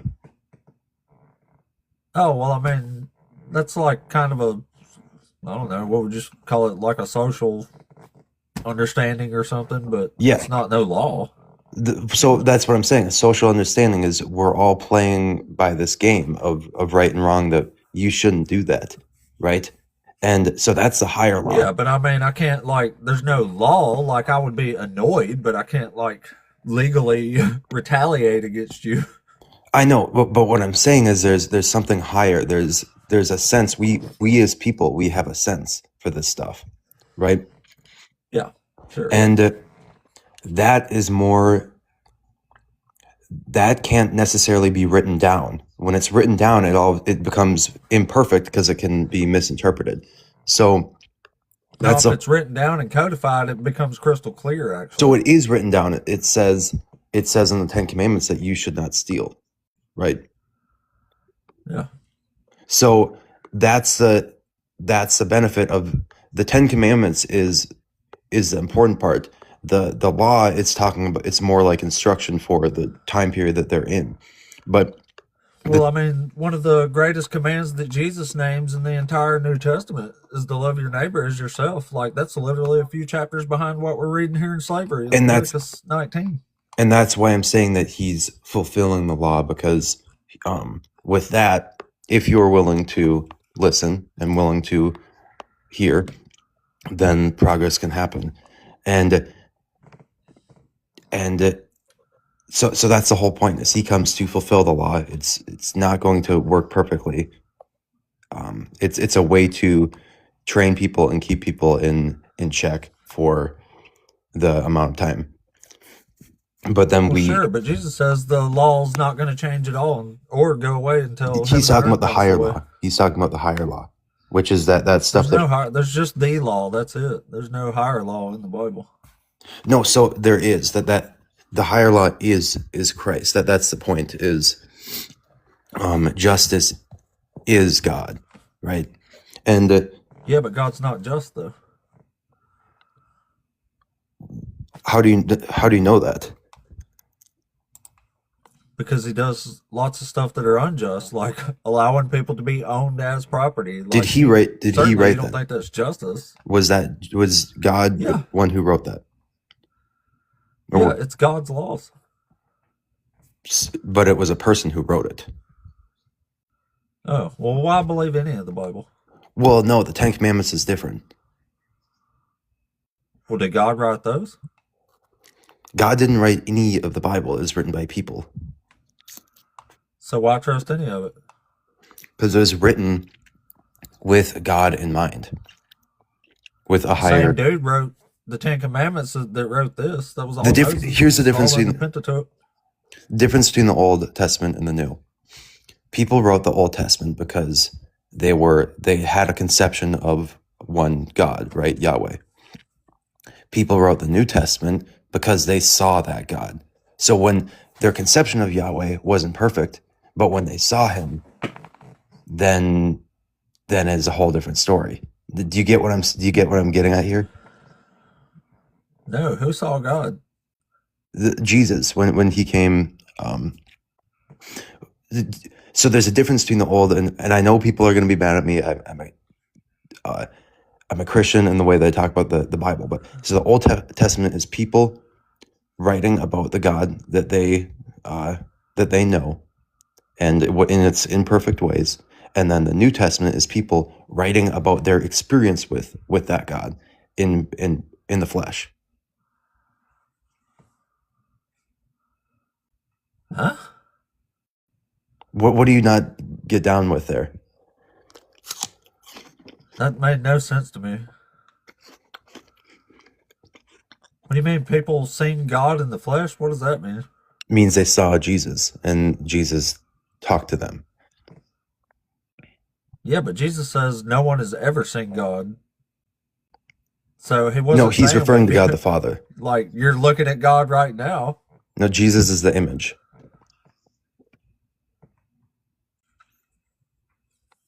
Image of God? Yeah, he is the image of God, and Isn't he is God. everybody images of God? Yeah, we are too. That's the whole point. Is how do we know Jesus? We know it through our relationship with other So people. everybody. So if you've seen anybody, you've seen God. You see God through people who embody Christ, but with people who don't, you're not seeing God. Well, Jesus just said, "Keep the law, man." That's all he ever said. In fact, they said if you don't keep it better than the teachers and the Pharisees, you're not going to enter the kingdom of heaven. No, he did say that, but he said that the law hangs on this. He says, love God with all your heart, soul, and mind. And then he said that also hangs on love your neighbor as yourself. He said that all of the law hangs on that. So if you don't interpret the law with that, Yeah, but that's Levitic law. yeah, but now we must interpret it differently because of what he said. Well, how would you interpret like Deuteronomy 21 when you take female captives and you can pick a beautiful bride, shave her head, and all that, and then you get to marry her after 30 days and go into her? You don't think it's okay to like take women captive in war and marry them forcibly, do you? I don't think it's okay, but it wasn't written to me. Well, sure it was. No, it's not written to me. Don't was you want written to serve God? No, that's not how that works. That was written for those people. There's a reason why that's not It was in the written for liturgy. everybody. There's a reason why that's not in the liturgy. No, it's for everyone. Like these laws were given to the Israelites, but when the new covenant is formed, this covenant is for everyone. It says anybody who will obey this covenant will be welcomed into it. It says that in Isaiah 56. Spends nearly a whole chapter saying that. In fact, Do Jews today still follow that? no, nearly half of all Jews are completely atheist now. Like if these are bad laws, like why is God giving them out to his chosen people? If these are like immoral bad laws to have.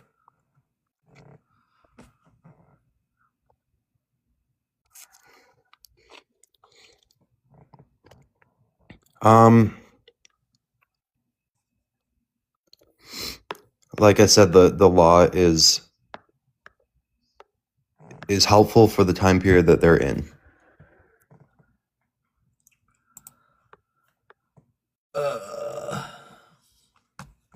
So at the time, they were better off owning slaves, right?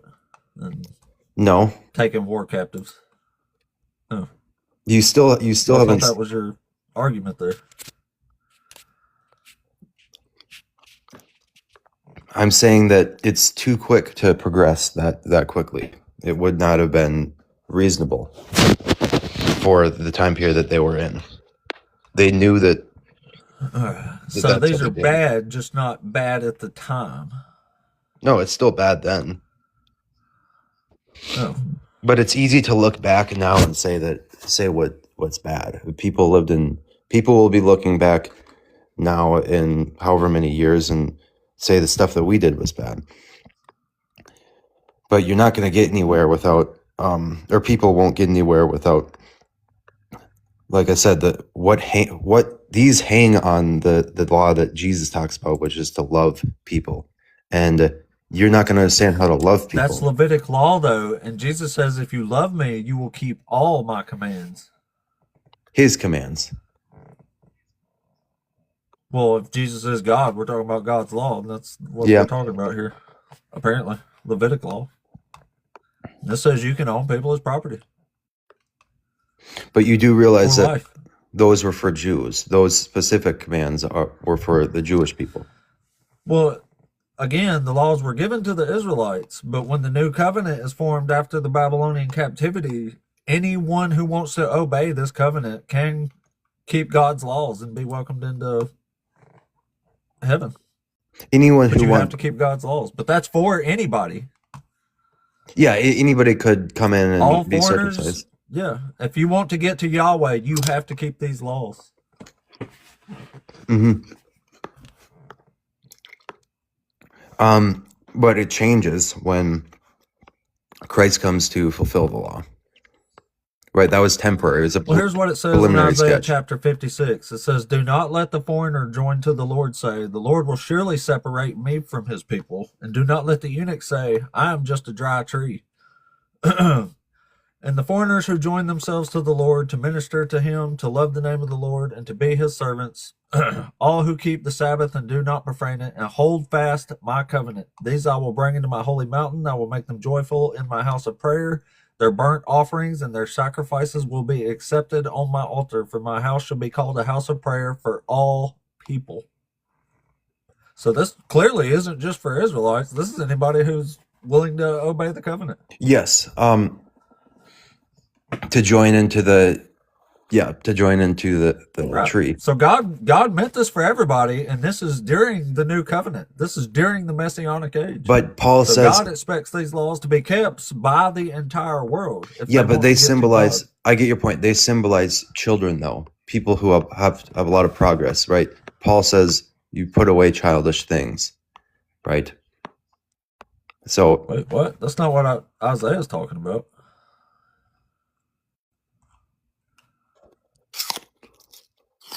what part of that?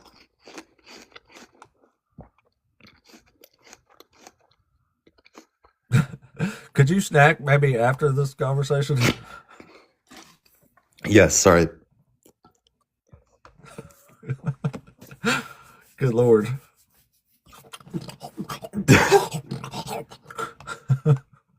I like your spirit and the way that you go about this stuff. I just, if it's like a training wheel, pretty much. That's the way that it talks about it.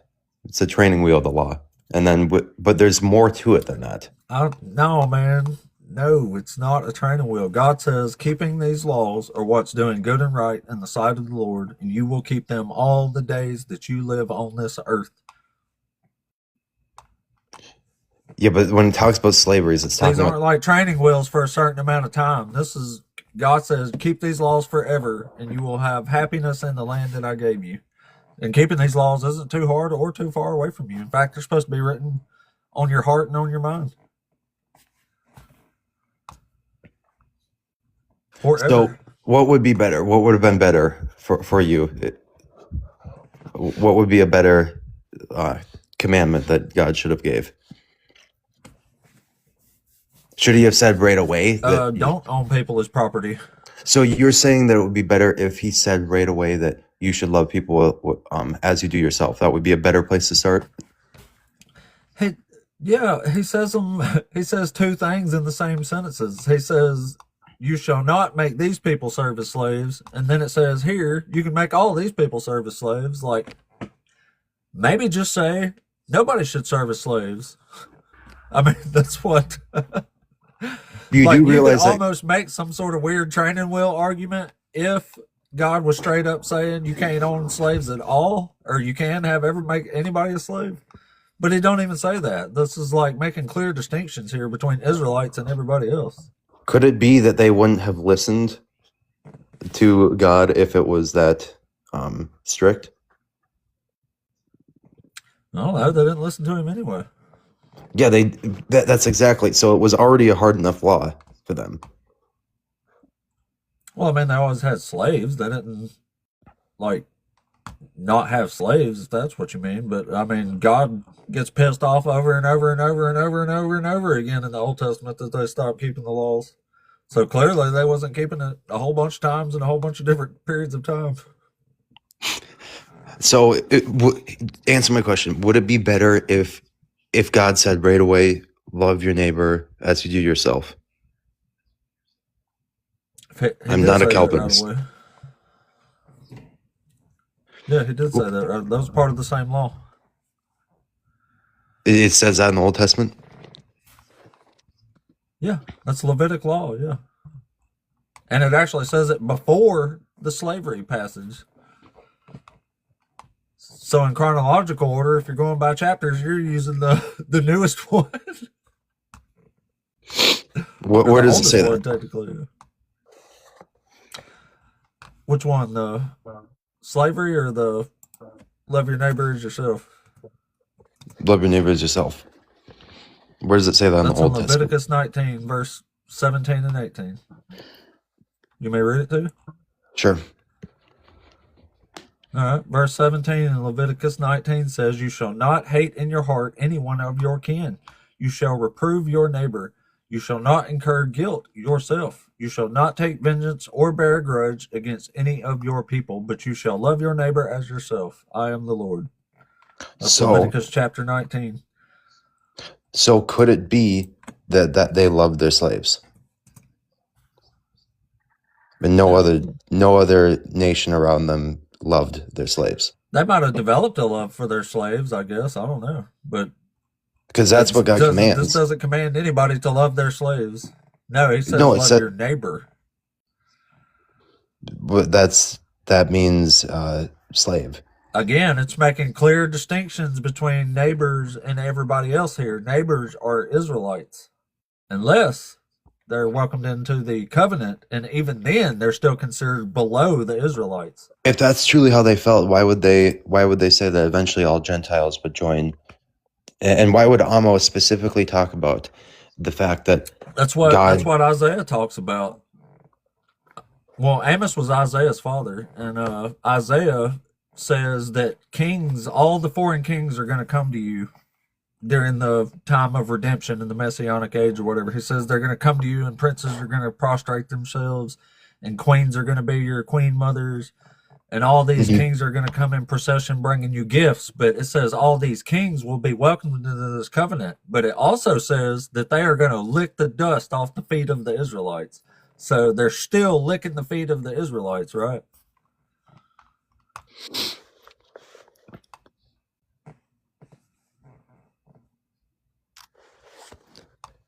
That's why I'm saying, even in this last verse of Leviticus 25 and 46, it says, "You may keep them as a possession for your children after you, for them to inherit as property."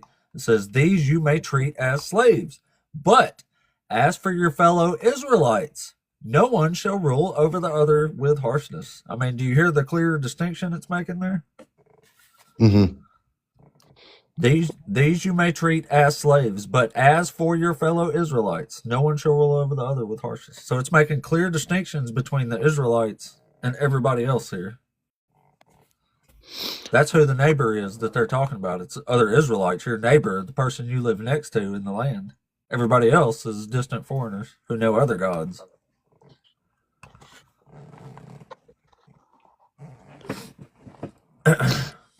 Yeah, you're obviously informed with this stuff, and you do know the history, and I appreciate that. I just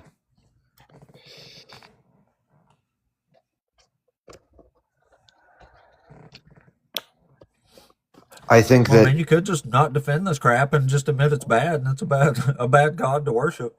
slavery is bad. I know, but you're literally blaspheming right now, technically, Who wrote the Old because you're saying Testament? God's laws are bad. Who wrote the Old Testament? God. These are God's No. laws. God did not write the Old Testament. People did. So why believe any of it? Here's why. Because I believe in the higher law. The imperfect written law is not what I believe. I read that differently. There is no higher law, man. You just said that if I stole your chair in the library, there's some moral game that we That's play. just a little social thing. That's not a higher law. It's not even a law. It's just a social norm. Why is It's it there? considered rude if you don't follow that, but it's not a law that you're violating that you can be legally punished for. That's my point. Would you consider it wrong? These are laws you can be legally punished for. Like it says, if the daughter of a priest has sex for money, it says you have to set her on fire while she's alive. So You don't think that's okay, do you? No, I don't think it's okay. I don't think that these things are okay. Well, man, it sounds like you think most of these laws are pretty horrible, just like I do. Like we agree. I don't believe. I'm You're not a agreeing with the Protestant. heathen right now, and not with God. No, I'm not a Protestant. I don't believe that we're supposed to read. You don't have the to be a Bible. Protestant. A follower of Yahweh has to keep these laws. If you're a follower of Yahweh, then you have to keep these laws, whether you're a Christian or a Jew or whatever, or a foreigner Okay. who wants to be welcomed into the covenant. Do you know what a preliminary sketch is? Vaguely. So that's the sketch that you do before you actually do the picture, right? Right. Yeah. The whole Old Testament is a preliminary sketch. It's imperfect, it's written, right? And even the So New where's the Testament, perfect one? it's a person. It's not written word. That's the whole point. That's what it means when it says that Jesus is a word, right? It means that he is that. He's not the written words, because Protestants, they worship the book, right? That's not how I have to go about it as a Christian. I worship the the approach and the process of contemplating the higher good, right? That's just not what the book says, man. I don't care what the book says. That's not what You it's don't care about. what I the don't Bible worship the says? book. Well, it Well, depends it what you sounds mean like by you just says. invented your own little religion then. No, stop. If it speaks to me symbolically, that says something different than if it speaks to me literally, right? Yeah. Yeah, but if it's symbolically, you can make up about whatever you want. No, not necessarily. Symbolism is No, God says straight up, he says, "See, I have set before you today life and prosperity, death and adversity. If you obey the commandments of the Lord your God that I am commanding you today, by loving the Lord your God, walking in his ways, and observing his commandments, decrees, and ordinances, then you shall live and become numerous, and the Lord your God will bless you in the land that you are entering to possess." He's saying, keep these laws all the day that you live on the earth, and you will be very happy, and God will be happy, and everything will be great. They're no, all that literal. There's no spiritual meaning to this. yeah, but the whole Old Testament, so you know how Jacob, no, sorry, not Jacob. Come on. Yeah, sorry. Jacob, he's two people in the Bible, right? Well, there's Israel and Jacob. So the Old Testament is Jacob, right? The New Testament is Israel, right? So Israel is what's formed. That's the end result. No, the Old Testament has its own story to tell. You don't even need the New Testament to explain the Old Testament. It explains itself perfectly fine. The New Testament is a new interpretation of the Old Testament. It's not adding Yeah, anything to it. Like the Jesus church, comes along and says, you have to keep all these laws, but he reinterprets some of the laws and stuff. the church fathers say that we can't understand the Old Testament without understanding who Christ is personally. Sure, you can. You just got to read it. No, that's not what Like, it's that's literally God himself talking through the Old Testament. I would think God explains himself pretty well. Not yeah, to but mention you I've don't read it, and it's not even hard to understand. Like, it, it's no, not but complicated. did you read it symbolically? You, Where symbolically is required, I did. But this isn't like God's laws aren't meant to be read symbolically. Those are literal where does it laws. say They're that? decrees and statutes and ordinances. That's the I've problem. just read it to you. Where does it tell you how to read the Bible? Where in the Bible does it tell you how to read it? Look, it don't say these words are going to tell you exactly verbatim, literally how to read this entire book. There's no like way to read the book. Like authors write things so that when you read them, you can understand the words that they're reading. So a good author conveys accurate, information with words the best they can. That's what a good author Exactly. does. And those Matthew even mentions it. And in chapter 24, it says, let the reader understand. So it's like anybody that's reading this can understand it. You just have to read it. But I mean, it's literally telling you, keep these commands. Like it says, here's the commands, keep them.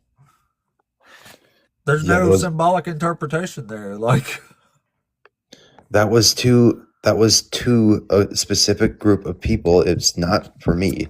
That's not why that was not the it's for anybody who yeah. wants to get to Yeah. Yahweh. No, it's for me to read symbolically now that I'm looking from the future. Well, where does it say to read it symbolically? Where does it say to read it literally? Where does it say to read it symbolically? I read it symbolically because that's the way that you were supposed to read old texts.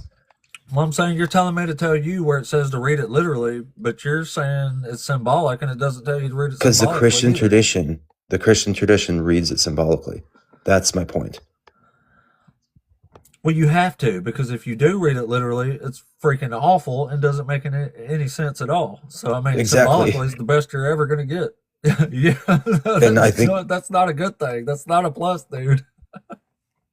no, the whole Christian tradition, every church father, they read it the way that I do, in a similar sort of spirit, and that's the way that I choose to Well, read not it. And necessarily. Do you think like all the Apocrypha and stuff is canon? I'll still read it, but it's not canon. There's nothing. They weren't against reading it. So there you go. That's a big difference because the early church fathers all absolutely quoted the Apocrypha as canon. So if you're not reading all that literally like they did, then you're not reading it the same as the church fathers either. I should. Yeah. Um. Yeah, I can read old Apocrypha. There's nothing. There's no limits to what we Well, can you can read it, but if you're going what the church father said, you have to read it as canon. Like it has to be just as Okay, authoritative sure. as all the rest of it.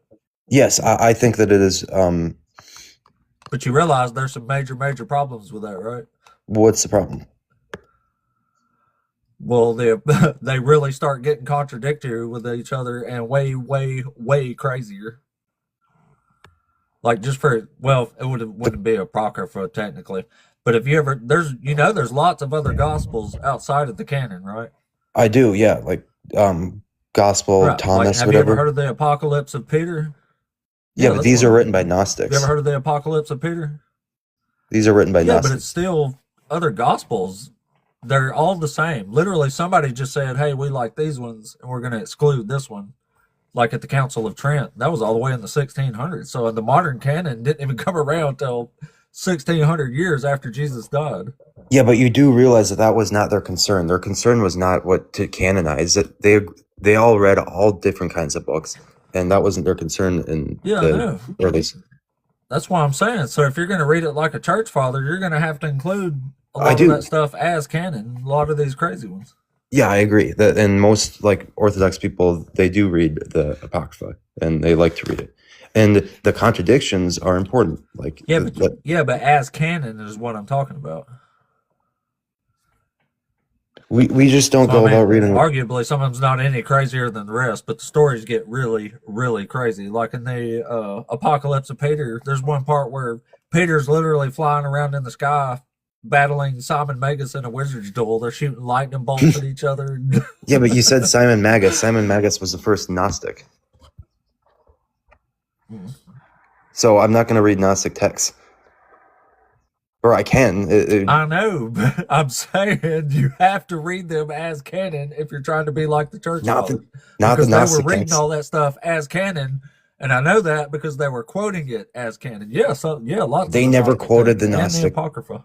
They never quoted the They Gnostic text. did. There's whole books about this. When did they quote them? In what book? I can pull you some up if you want. They read But them. there's They didn't treat it. there's entire papers. There's papers and all kind of stuff written on the people that the early church fathers were quoting, and they were quoting all kind of gospels all the time as canon.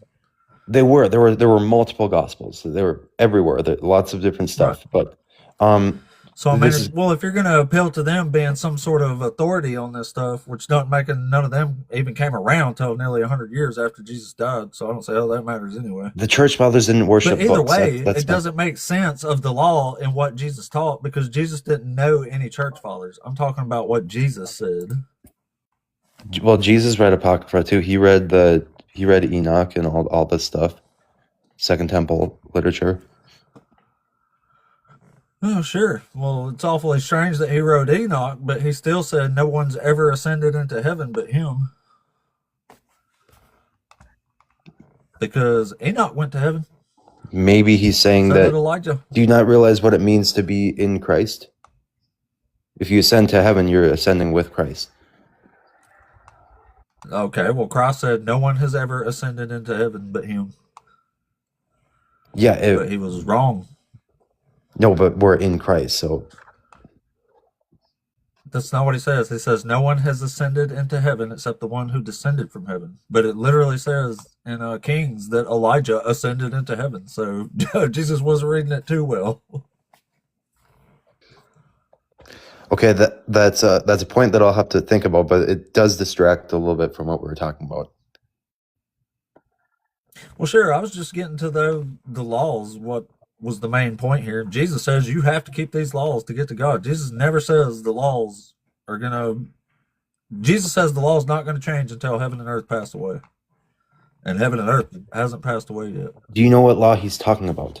He's talking about the higher law. Yeah, He's talking about himself. he's talking about all the laws. He doesn't say only keep the higher laws. That don't make any sense. Do you realize in the Psalms when he says that I love your law and your statutes, they're perfect? You realize he's talking about God. He's not talking about God's words. laws. That's Mosaic law, Levitic, Deuteronomic, all these laws. It says if you let me keep all my commands. There's only one set of commands, and that's God's commands, and that's Levitic law and such. He quotes them. Even he quotes other ones that's not even laws. So it just goes to further show you that Jesus wasn't reading very well. But whatever. So I just don't know why I can't read the Bible the way that the early church fathers read it. Well, you can, The way that but Paul I'm read. just saying you're disagreeing with them right off the bat if you're not reading like pretty much all that stuff is canon anyway. I'm not Pretty sure disagreeing you with said you them. don't. We don't. It doesn't matter Well, it that doesn't much. matter. Like the church fathers are irrelevant. It doesn't even matter. I'm just talking about what the Bible says and what Jesus says about the law that's in the Bible. Yeah, And but you God. think that says is what's immediately interpreted, but says is not the spiritual meaning that you get from things, and that's a different kind of There's saying. no spiritual interpretation of the law, though. Laws Says are who? literal things. This you do these. Says God. No, he doesn't tell us that there's not a spiritual interpretation to these things. That was written for a certain group of people. I'll There's give no it to you. spiritual laws to keep. He gives a whole bunch of commands. He spends pages and pages and pages telling people what to do in life. Those are the commands, the laws, the statutes, the ordinances. Those aren't spiritual dictations. Like spiritual dictations would be like pray. Yeah, That's but a spiritual thing. It's if there was a law that said you have to pray for an hour a day, you could say maybe that's a spiritual law because you're praying. But you're still literally praying for an hour a day either way. But there's no spiritual laws in the book. you just think that there's no higher law, so I don't know how to. I guess I don't know how to even talk about this. Like if Well, you there think is that no higher law. It's not a biblical thing. That just sounds like something you're making up. Wait, okay, U2 says it in one of his songs. One A U2 song? loves the higher law.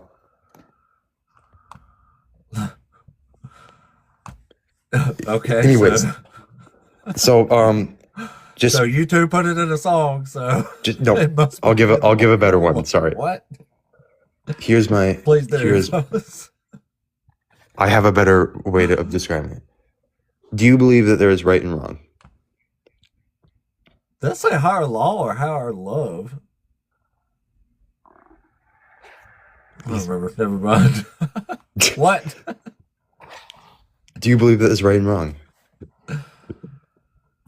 Right and wrong. I believe we have concepts of that. Yeah. Okay, Yeah, concepts of. that's what morality is, like discerning what is what right and wrong. Yeah. So there is a right and a wrong. Right. Subjectively. Tell me how that's not a higher law. I don't even know what you mean by higher law. Something that's not written If you that were we talking know. about the chair at the library, then that's not. No, That's what I was mean is explaining. That's not a law. That's just a okay, social kind of. I get it. If no words were ever written down, that the law still exists, the higher law of right and wrong. Well, how would you know what it was? You don't need words to know what it is. It helps, is what I'm saying. Words help. Words help. So how would we know what God's wants are without this word here and these laws and decrees written down? Through the logi. So the logos, right? That's the thing that we can't conceive, but through logi we understand the logos, the higher thing. And he's saying that I Well, how am the come I word, think so much of this God's laws is bad then? because we're not reading it the way that we're not reading it symbolically. That's what he's saying is there's a Well, word and what's there's the symbolic meaning of you can own the foreigners for life and pass them on to your children as inherited property? What's the spiritual interpretation of that? I'm not that wise. I can't tell you the symbolic meaning. I can tell you the symbolic meaning of a lot of things in the Bible of what slavery symbolizes. Slavery Well, I mean, symbolizes. this is a slavery law, so Okay, I was fine. assuming you had one for this one. Slavery symbolizes that we don't have control over our body, or that our body controls us. We're a slave to our body. So therefore, anything in the Old Testament that talks about slavery, we can have that in our head when we're reading it. It's a different way of reading things, right? Joseph is sent into slavery or imprisonment. Egypt itself is symbolizes the lower, right? Going down south symbolizes going into the lower parts, your flesh, right? The animal. So this is the way that the church fathers read it. And it all stems from John, the first guy to philosophize and talk about what the word means. Well, no wonder Christianity survived. Y'all just make up whatever you want about We it. don't. No. It is very like Hellenistic. What would the spiritually interpretize this one here for me? It says, if men get into a fight with one another and the wife of the one intervenes to rescue her husband from the grip of his opponent by reaching out and seizing his genitals, you shall cut off her hand. Show no pity. What do you think the spiritual interpretation of that is? Well, that's a specific situation. Oh, Without that, it sounds rough, but without that, maybe they rip off both their genitals and their nose. So maybe it's something. So it's better than having nothing, is what I'm saying. Back to my point. Words help. Yeah. Words help. That's my whole point here. What did those words help? They helped them not take it any further. But it gets her hand cut off for trying to help her husband in a fight by seizing another man's genitals. They knew. So it would be much worse without the words. Do you think they would be better off without any words, is what you're saying? No. I'm saying the words would have been better off to say maybe like, charge her a shekel and not chop off her hand with no pity.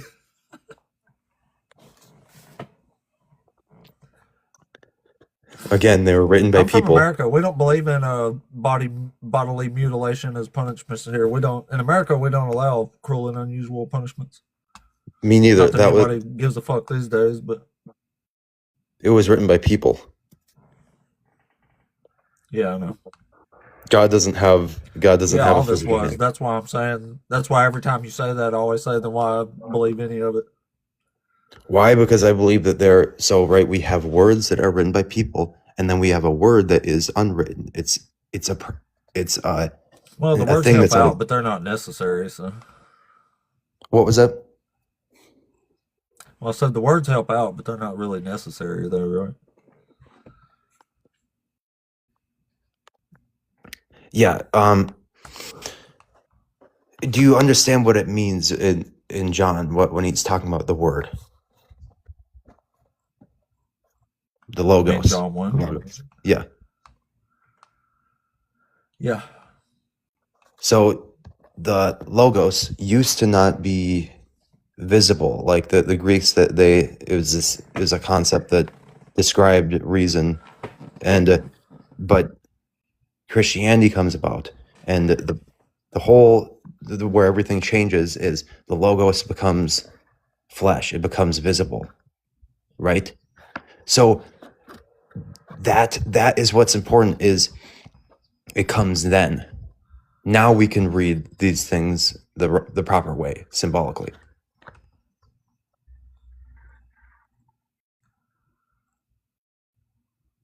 So what about the parts like the one we read where it's a direct situation?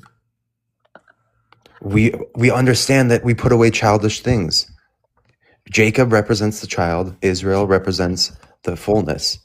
Throughout the history of all people of faith, they're back and forth between Jacob and Israel. That's the symbolic meaning of that.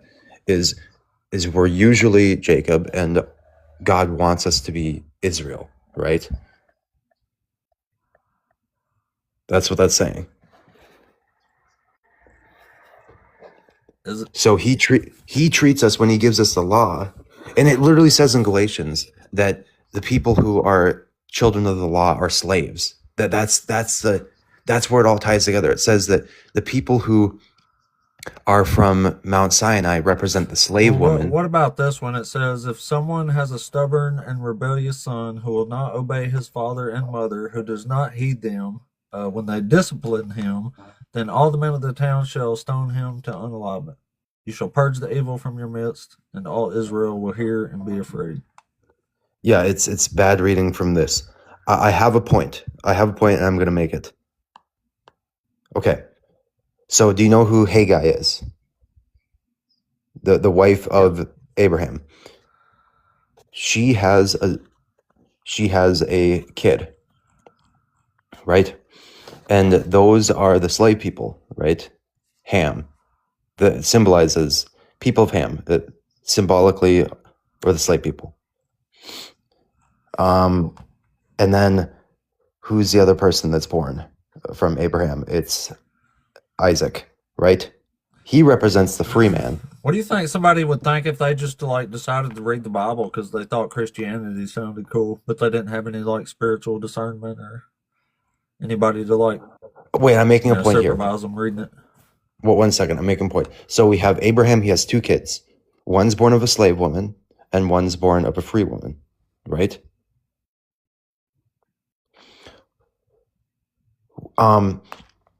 The slave people represent people who are in sin.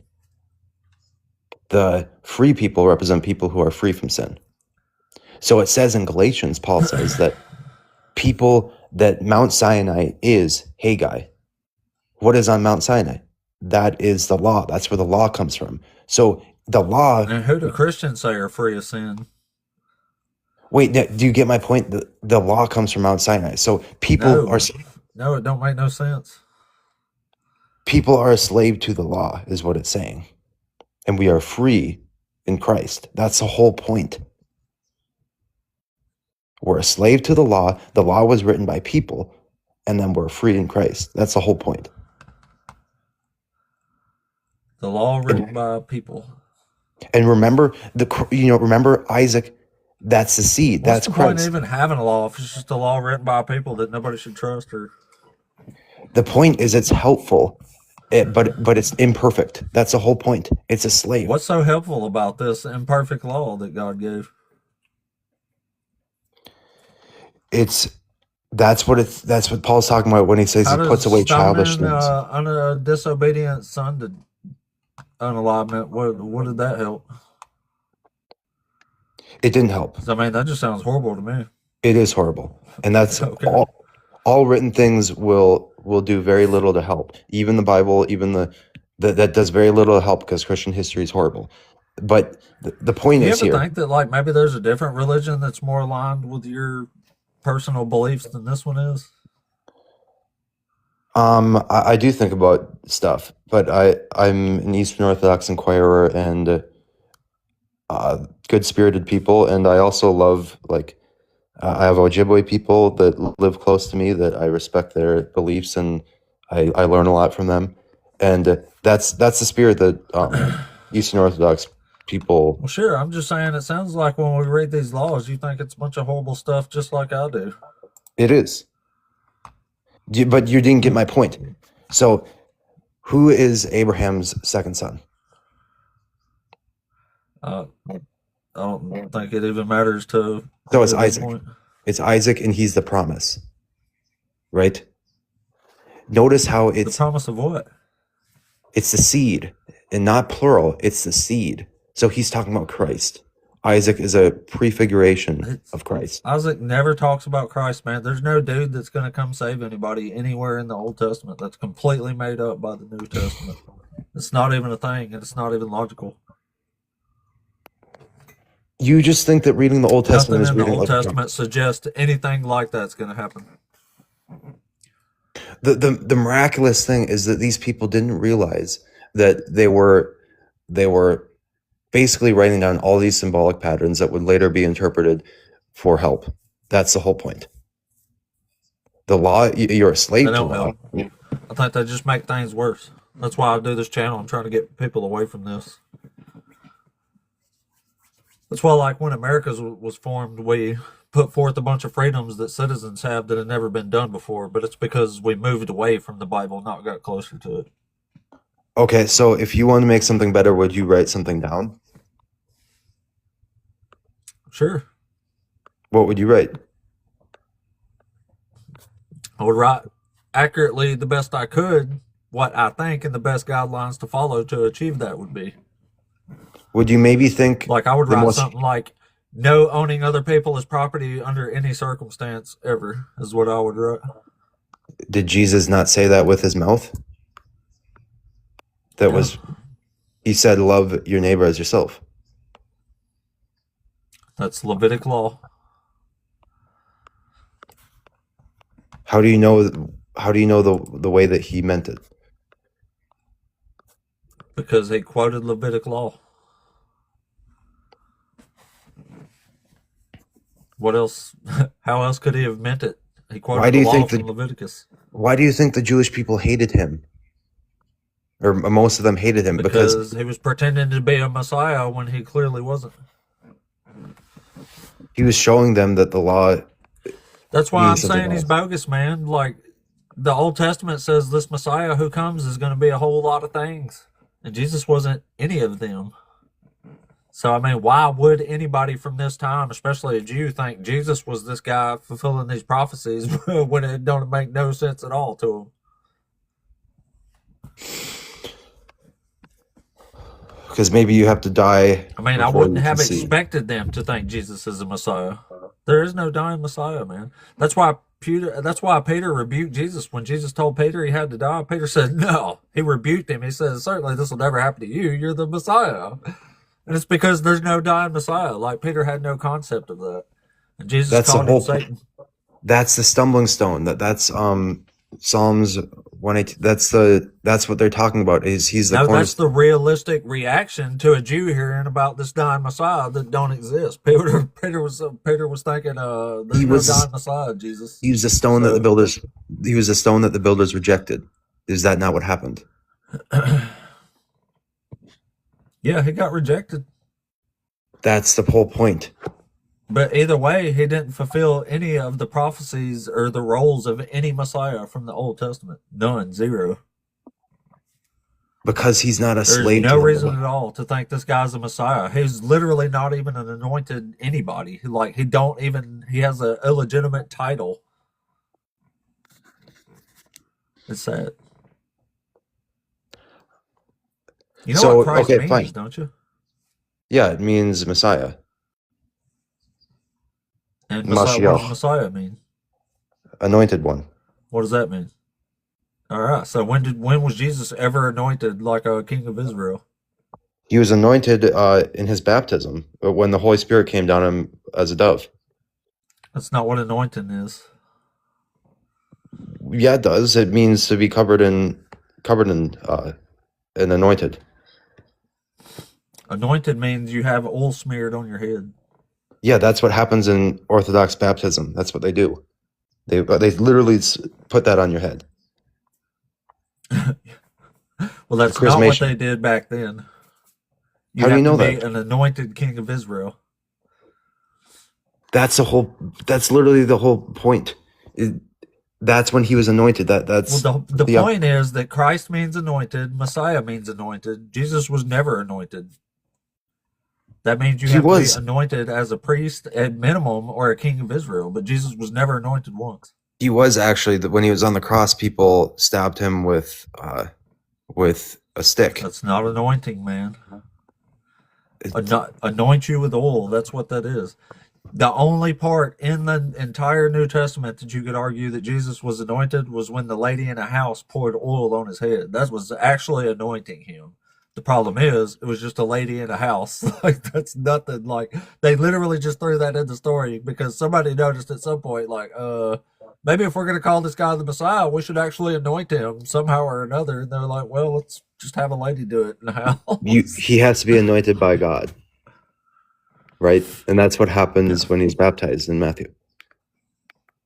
Well, symbolically, when people anoint you or Israel anoints you, you're anointed by God, but you still have to have oil smeared on your head.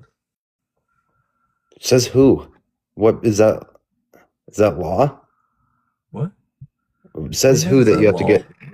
That is what anointing means. I get that. But the Holy Spirit came down upon him as Okay, a dove. well, yeah, but that's not anointing. That's just being like Holy Spirit showered. How is that not anointing? Like, Can you just give it literally, to me for this anointing one? means to have oil smearing. You have to have oil smeared on you to be anointed.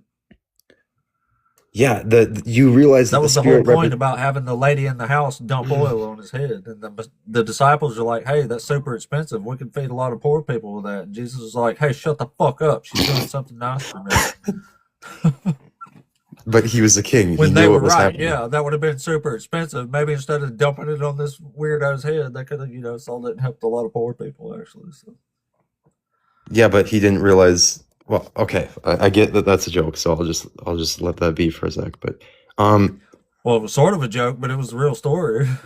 why would it be? Happened. Why would coincidentally it be Christian tradition to anoint the person's head after baptism if that meant nothing? What happened to Jesus? Because y'all like to pretend like you're Jesus, so it makes you feel good about yourself when you get oil rubbed on your head too. But we are anointed when we're baptized. I suspect you would nail yourselves to crosses if you could. That would hurt. I could never. It would hurt. Okay, fine.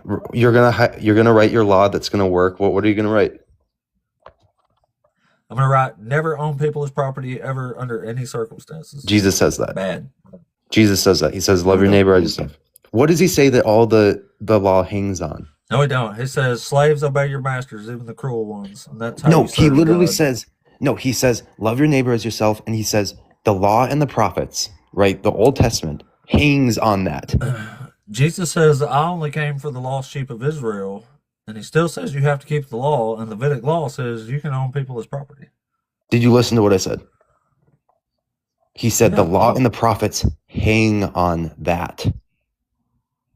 So they're below that. Levitic law, chapter 19, verse 18. And if you love me, keep all my commands. He didn't say these are the only two commands. He said these are the two greatest commands. He said basically if you keep these, you're keeping all of them. But that doesn't mean you can't own slaves. They clearly did own slaves. There was even a pope famously in the 4th century, I think. Maybe it was the 5th. But he said it's high time that he started off by saying clearly Christians can have slaves and Christians can be slaves, but he said it's high time that Christians stop owning other Christians as slaves. So he made it a law that Christians can't own other Christians as slaves at that point. Yep. Okay, so you do realize that And this was like way after Jesus died. You do realize that Galatians says that all people in the Old Testament, they're all slaves to the law. Every single one of them, they're all slaves to the law. So that don't mean they're slaves to somebody else. That's not what I'm talking about. Everybody who follows the law is a slave. What are they a slave to? Tell me what. If they're a slave to the law, they're a slave to the law, but that doesn't mean another person owns them as property. The result of being a slave to words is slavery. That's the whole point. Is if we're going to follow words, slavery will result in that. It symbolizes that if we want to just follow words, slavery will happen. But if we want to follow the meaning behind the word, Slavery will happen just like it did in the antebellum South, where you have a president of the South like Jefferson Davis standing up here and saying this is our God-giving right to own slaves. Which he's right, because it's in the Bible. it's not, because Jesus says to love your neighbor as yourself. All the law and the prophet hangs Never on says them. once you can't own slaves. What? It doesn't matter Even that bring slaves up in the parables. you do realize that all that Jesus says was not captured in words. That you do realize he said more stuff than just what was said in the Yeah, but there is stuff that was captured. Could it be that he said much more and that changed the whole trajectory of I'm Judaism? sure he said a whole lot more, but whatever that might have been is anybody's guess. The only But thing why we is it? have is what's written here.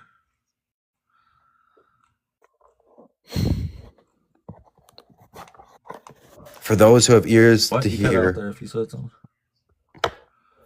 that's his point, is he knows that most people do not have ears to hear. They would rather misinterpret things, and they would rather misinterpret and say that I want to have slavery. But it doesn't mean that we can't have ears to hear and listen to what he's saying. And that's what he says. We Doesn't can be mean a you can't slave. have slaves either. That's not what he says. That's not what God It has. is what he says. When? Show me anywhere at all Jesus says you cannot own slaves. The law and the prophets hang on this commandment, the one commandment, which is love your neighbor as yourself. And a few chapters later, you get to this law. As for the male and female slaves, whom you may have, it is from the nations around you that you may acquire male and female slaves.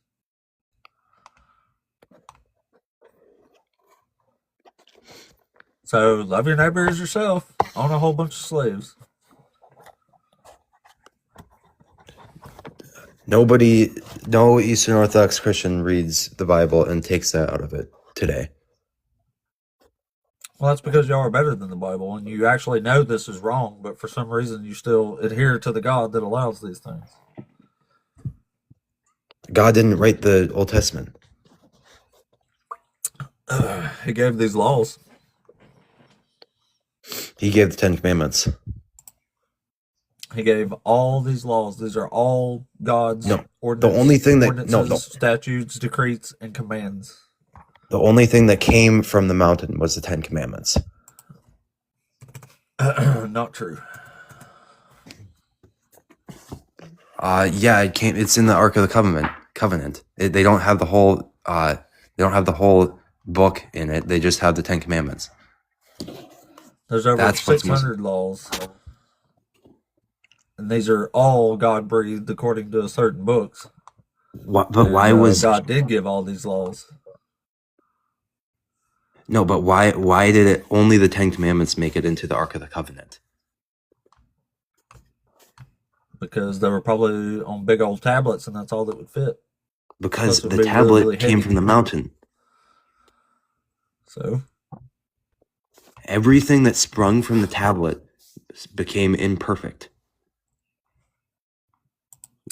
The tablet's perfect. Where is those greatest of laws Jesus is saying to keep, like love your neighbor as yourself? Where are those in the Ten Commandments?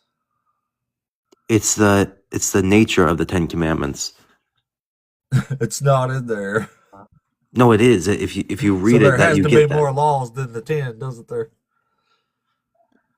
What? I'm saying then there has to be more laws, doesn't there?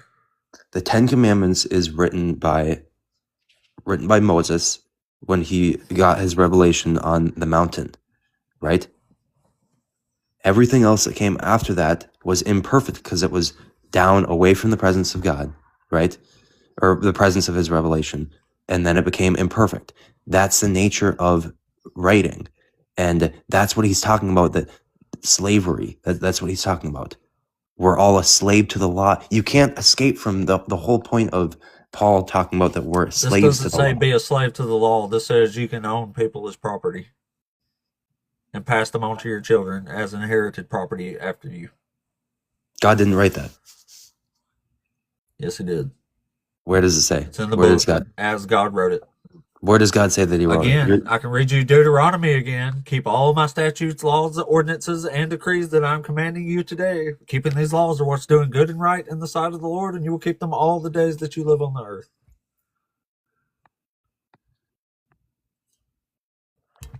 God's literally saying, I commanded all these laws.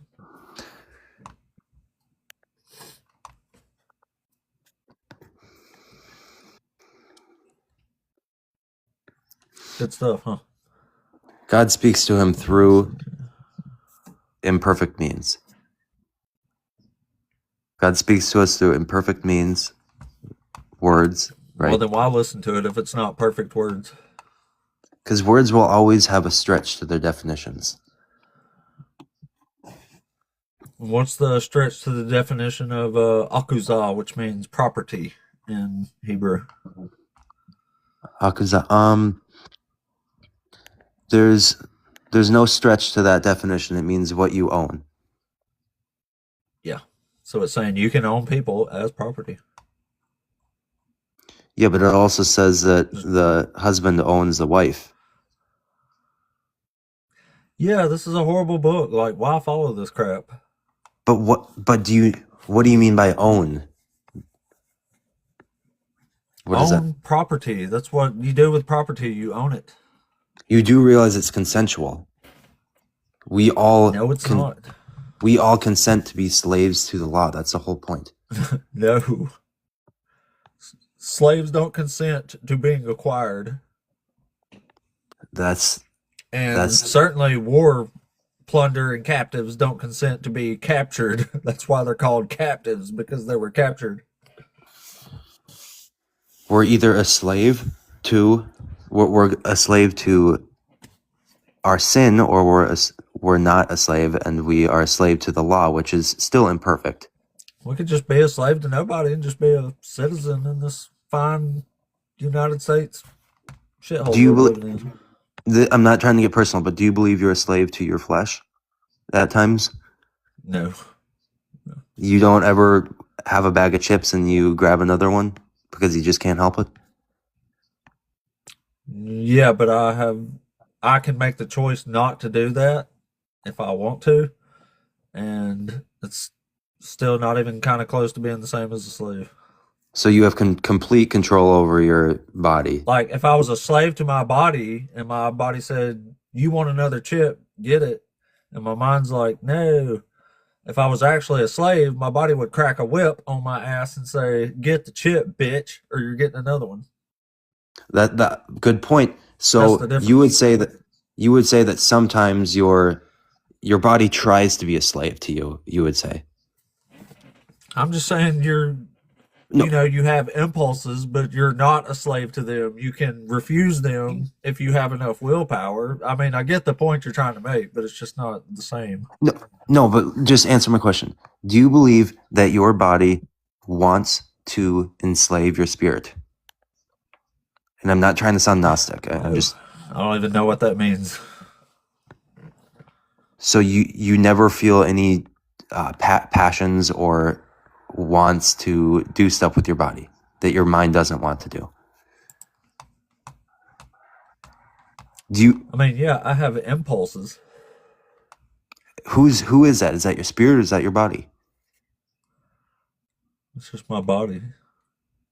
Okay, so we're either a slave to our spirit or we're a slave to a law, right? That helps train our body. No, if you're a slave, you don't have a choice in the matter at all.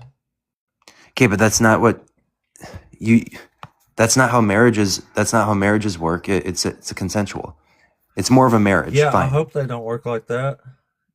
Fine. We'll use the term marriage. Yeah, I'm talking about slavery, an institution of slavery. Okay, I'll say married to the law. In order to control your body, you can marry the law, and that will help you have control over your body.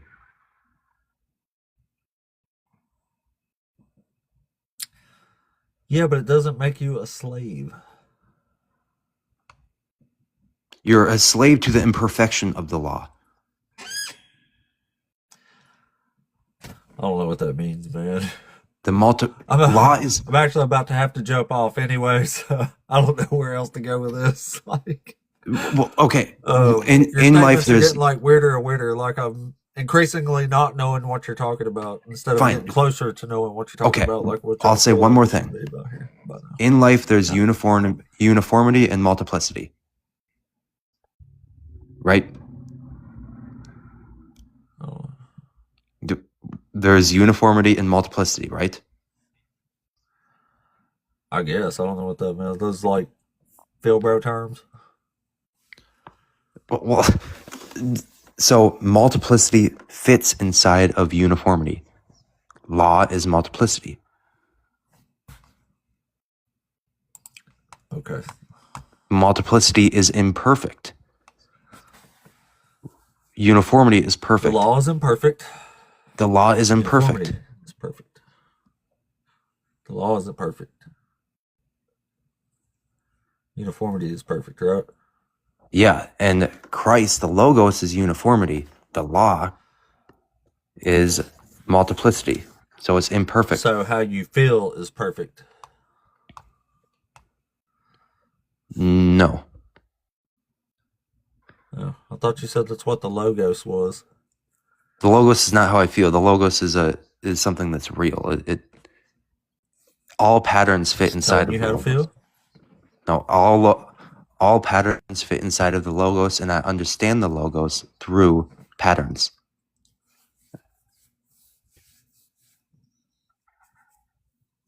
I understand the Logos through... Huh?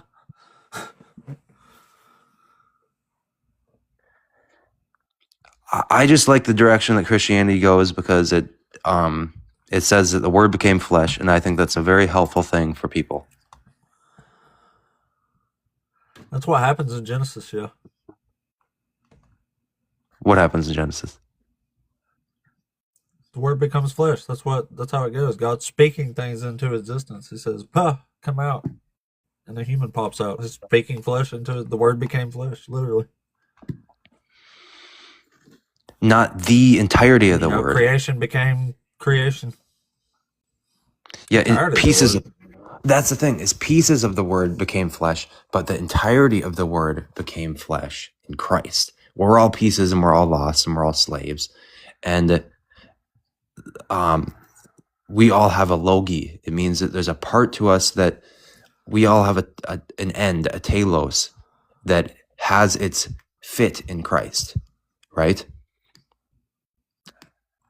And none of us are there unless we are in Christ fully. And that's what salvation is. It's not a free ticket, And don't have any assumptions about orthodoxy. Orthodoxy believes in a final restoration, and and we can believe that it's possible that God can save whoever, and hell is not the way that Protestants conceive it as a real place, So basically you're saying all these laws are bad unless you perceive them spiritually, right?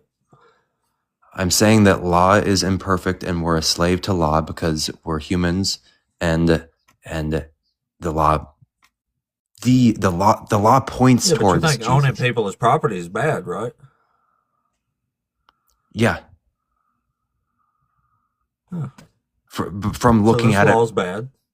The law helped us. The law helped us understand that that's bad. The law is more than what's written down. So the law permitting to own people property allowed us to help know that owning people as property is bad. Plato's philosophy is a law as well. So how come God didn't say, like, go schmurder everybody you want, and that way you'll figure out schmurder's bad? But you I know, it don't get says your point. you're not supposed to. Well, you're not supposed to murder anybody. That's against the law, right? He says, yeah, thou shalt not murder. Yeah, yeah. So why didn't he like just allow that, and that way people could have figured out murder was bad? I honestly don't understand your point. Really? You were saying that if the law permits slavery, then you figure out slavery's bad, and I'm saying if You're saying that he should have said in the Ten Commandments, thou shalt not own another person. yeah. Okay, I get what you're saying. Yeah, I was saying that from the start, but no, I'm saying if you're comparing the laws like that, then all these laws where he's saying don't do it, you could make the same argument for it. You should have said he should allow those. That way, people would have learned they were bad. But that's the problem, because there would have to be a million things to add to it. Then somebody would say in Israel, hey, you got to add this to the commandment because this guy stole my chair. Can you please put that there? He put 10 things down that were perfect. And all of things, if you go about it with the right spirit, then it will work itself out.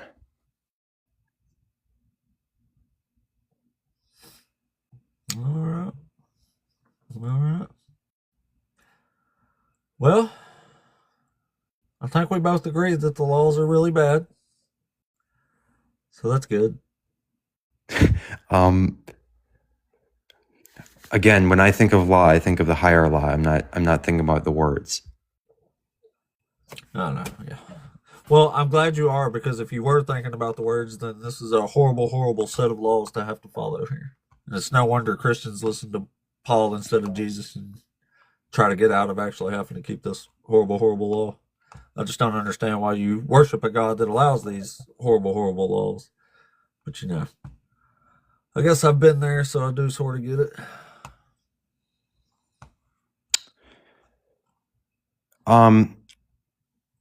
Yeah, well, yeah, maybe I might change at some point in my life, but I guess the spirit of these people, and I guess my Orthodox group, is it's different than like my Protestant Calvinist growing up background, which is really horrible. We don't believe that God. We believe that the Bible was written. We just read it so much different than other people. We think that anthropomorphization of God, that's what's happening in the Bible, essentially. That's how we read it. When the flood happens, God's wrath appears to us. It appears to us as wrath, but it's really just an anthropomorphization. And Anthropomorphization of what? Of God. He appears to us obviously as people, as a person, right? God the Father. Because how else can we understand reality but through people? Yahweh appears to us, and in the Old Testament, he acts like a person with anger, because that's how we understand humanity, is as angry. Do you get what I mean? Oh, that's a good, yeah, I get it, yeah, yeah. That's why he gets like jealous and throws temper tantrums and cries like a bee and stuff, yeah. That's what we're saying. Never heard it put that way. That's a good explanation there, yeah. And that's how we read myths as well. We have many Orthodox Christians, we read myths the same way, and we learn things from it. And there's just a different spirit of a way of going about reading stuff. And you mean myths like Genesis, right? What's that? You mean myths like Genesis, right? Yeah, we interpret the flood, right, as like we don't have to believe that it's a global thing. Like, there's nobody that's going to condemn me if I say. So you don't think Adam and Eve were real? Well, it depends what you mean by real. I think that they're literal people. I think that we all caused the fall. We don't have to believe that they're literal. Not as an Orthodox Christian. Oh. Wow. Well, that's crazy, because Paul thought it was literal, and Paul said if Adam wouldn't have ate that fruit, then there was no point in the crucifixion. Do you realize that Adam represents mankind? Adam. Yeah, but Paul literally thought, hold on, I'll just read it. This is what Paul himself says. It says, therefore, just as sin came into the world through one man, and death through sin, so death spread to all because all have sinned. For sin was indeed in the world before the law, but sin is not reckoned when there is no law. Yet death reigned from Adam to Moses, even over those who did not sin in the likeness of Adam, who is a pattern of the one who was to come. So he's literally saying this was one man that brought sin into the world. He's saying one man brought sin in and one man brought it out. Yeah, but one man, he did think it was literal. So Paul thought it was literal, yeah. Yeah, we're not Paul. Like, we don't have to agree with Paul. Then why listen to him? He's clearly crazy. He thinks No, the myth because- is real. No, we think that myths are real in a different way. And you can get stuff out of treating them real. Well, why listen to Paul then? He's clearly nuts. He's not nuts in his... Why would he not He is believe nuts. that... He thought a dude literally ate a magic fruit, and that's why Jesus had to die. How does that make you nuts? You realize he didn't have history books everywhere around him. Like, Because we he take thinks advantage the of myth is real, like literal. Like he read a magical story and thought it was a real story. Like that's pretty crazy, right? I'm honestly really frustrated with people today that take advantage. We have history books, they didn't, and then we just call everybody crazy back then. But they're really smart people. Well, what's so smart about that? Just because he didn't know the origin of humanity doesn't mean that he doesn't know that our nature. He knows a lot about our nature, and that's the point of his documents. He's talking about our human nature. He's a very smart person. Yeah, but he thought a dude literally ate a magical fruit and doomed all of humanity. So I mean, how smart can you possibly be? Like, maybe like there was a lot of people back then that thought the story was nonsense. So I mean, like I would have considered somebody more, normal and not goofy to like to be the same, to not think this was a real there story. weren't actually. People either believed in myths, Greek myths, or like in the Roman Empire at the time, people believed in all sort of wacky stuff. Like, what else was not nonsense in that time? I don't know. There was plenty of people around who thought all that was nonsense because one of my favorite philosophers was writing in 100 BCE Rome, and he thought it was all nonsense. 100 BC. The Rome wasn't 100 BC.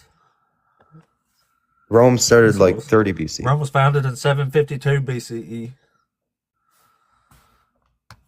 Not the empire. As a city, it wasn't an empire. Okay. Yeah, well, it was an empire by the time Jesus was alive. In fact, it had about pretty much reached the height of its boundaries by then, by the time of Augustus. Yeah.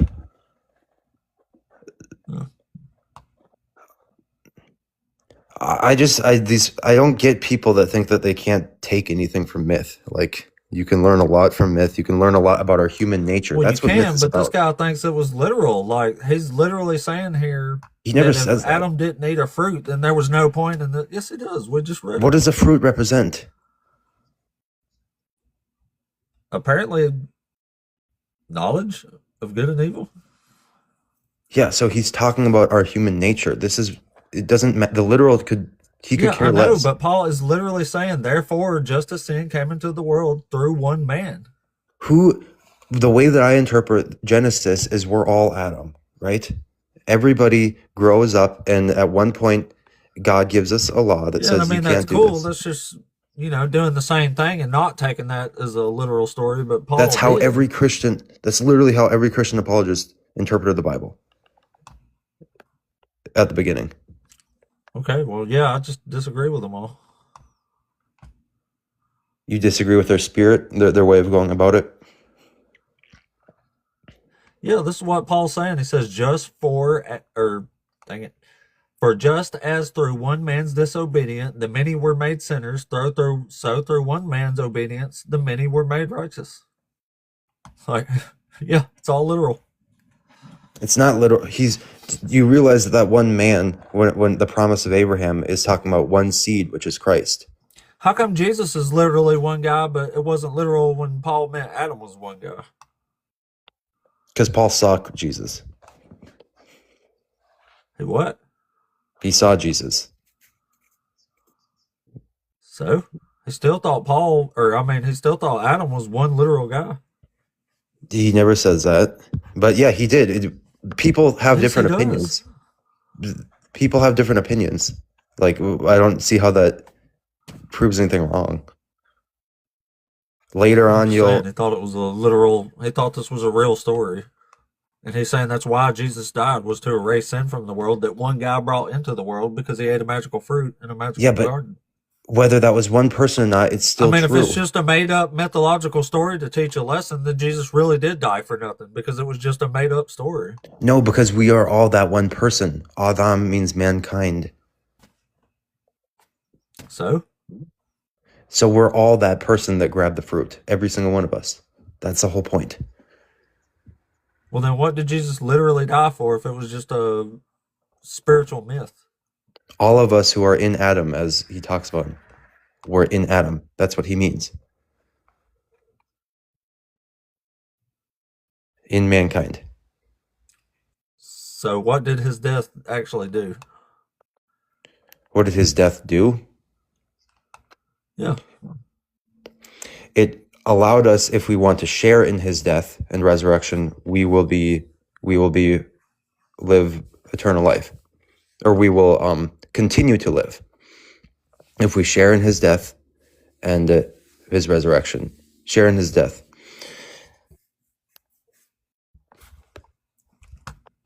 So Jesus died and people will live forever now. It's not that simple, and please don't misrepresent me for the Protestant understanding of how atonement works. Okay. Because the Protestants and even the Catholics, I completely disagree with their understanding of atonement. Hell is a state. I think you disagree with Paul's understanding of atonement too. No, I don't. That's not what Paul was a Pharisee. Yes, you do. You definitely do, because Paul says sin left the world through Jesus, and that means the law is abolished. So Paul didn't think that Jesus dying made you free, and actually he said you're saved by grace, so it did make it kind of free, but it wasn't free in the sense that Jesus said you have to keep the law. He's saying the law is now gone. That's why Jesus died, was to abolish the law and abolish sin. Exactly, to abolish the law. That's what Paul's saying, yeah. So does that not prove that Jesus came to, does that not prove what we talked about? Well, that's not what I'm saying. That's not why you said he just died. You're saying he died for eternal life. Why did he die? That's not something that I can answer with one simple reason. He died to save us, to share in our life, basically. That share in our life. Save you from what? Save us from sin and imperfection. From having to keep the law, right? Well, yeah, but law is a temporary thing that's a temporary part of our process, right? Not according to God and not according to Jesus. Yeah, he came to unless eventually. Temporary means till heaven and earth pass away. He came to abolish both the law and both of the. That's what it means when I'm not a child anymore. That's what he's talking about. Well, that's weird because Jesus says, "I have not come to abolish the law."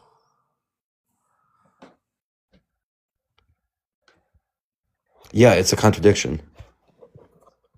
Jesus is full of contradiction. Pretty big one. Yeah. It's because it's in time. You realize that. When he's in time, he's not coming to abolish law, but outside of time. The law has no, because Paul's writing after when you. Right. Well, yeah. So he's a genius. I don't know how else to put it. Sounds more like a heretic to me. The Jews would, yeah. Well, you're gonna.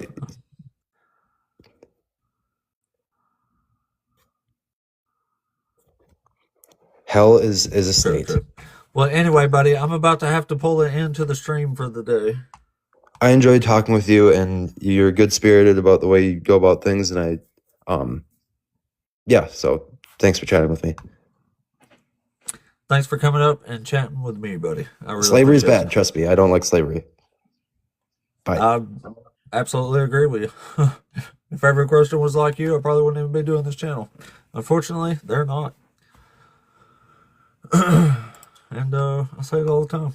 That's why I do this channel. It's because of the dangers of these ridiculous Abrahamic religions that they pose.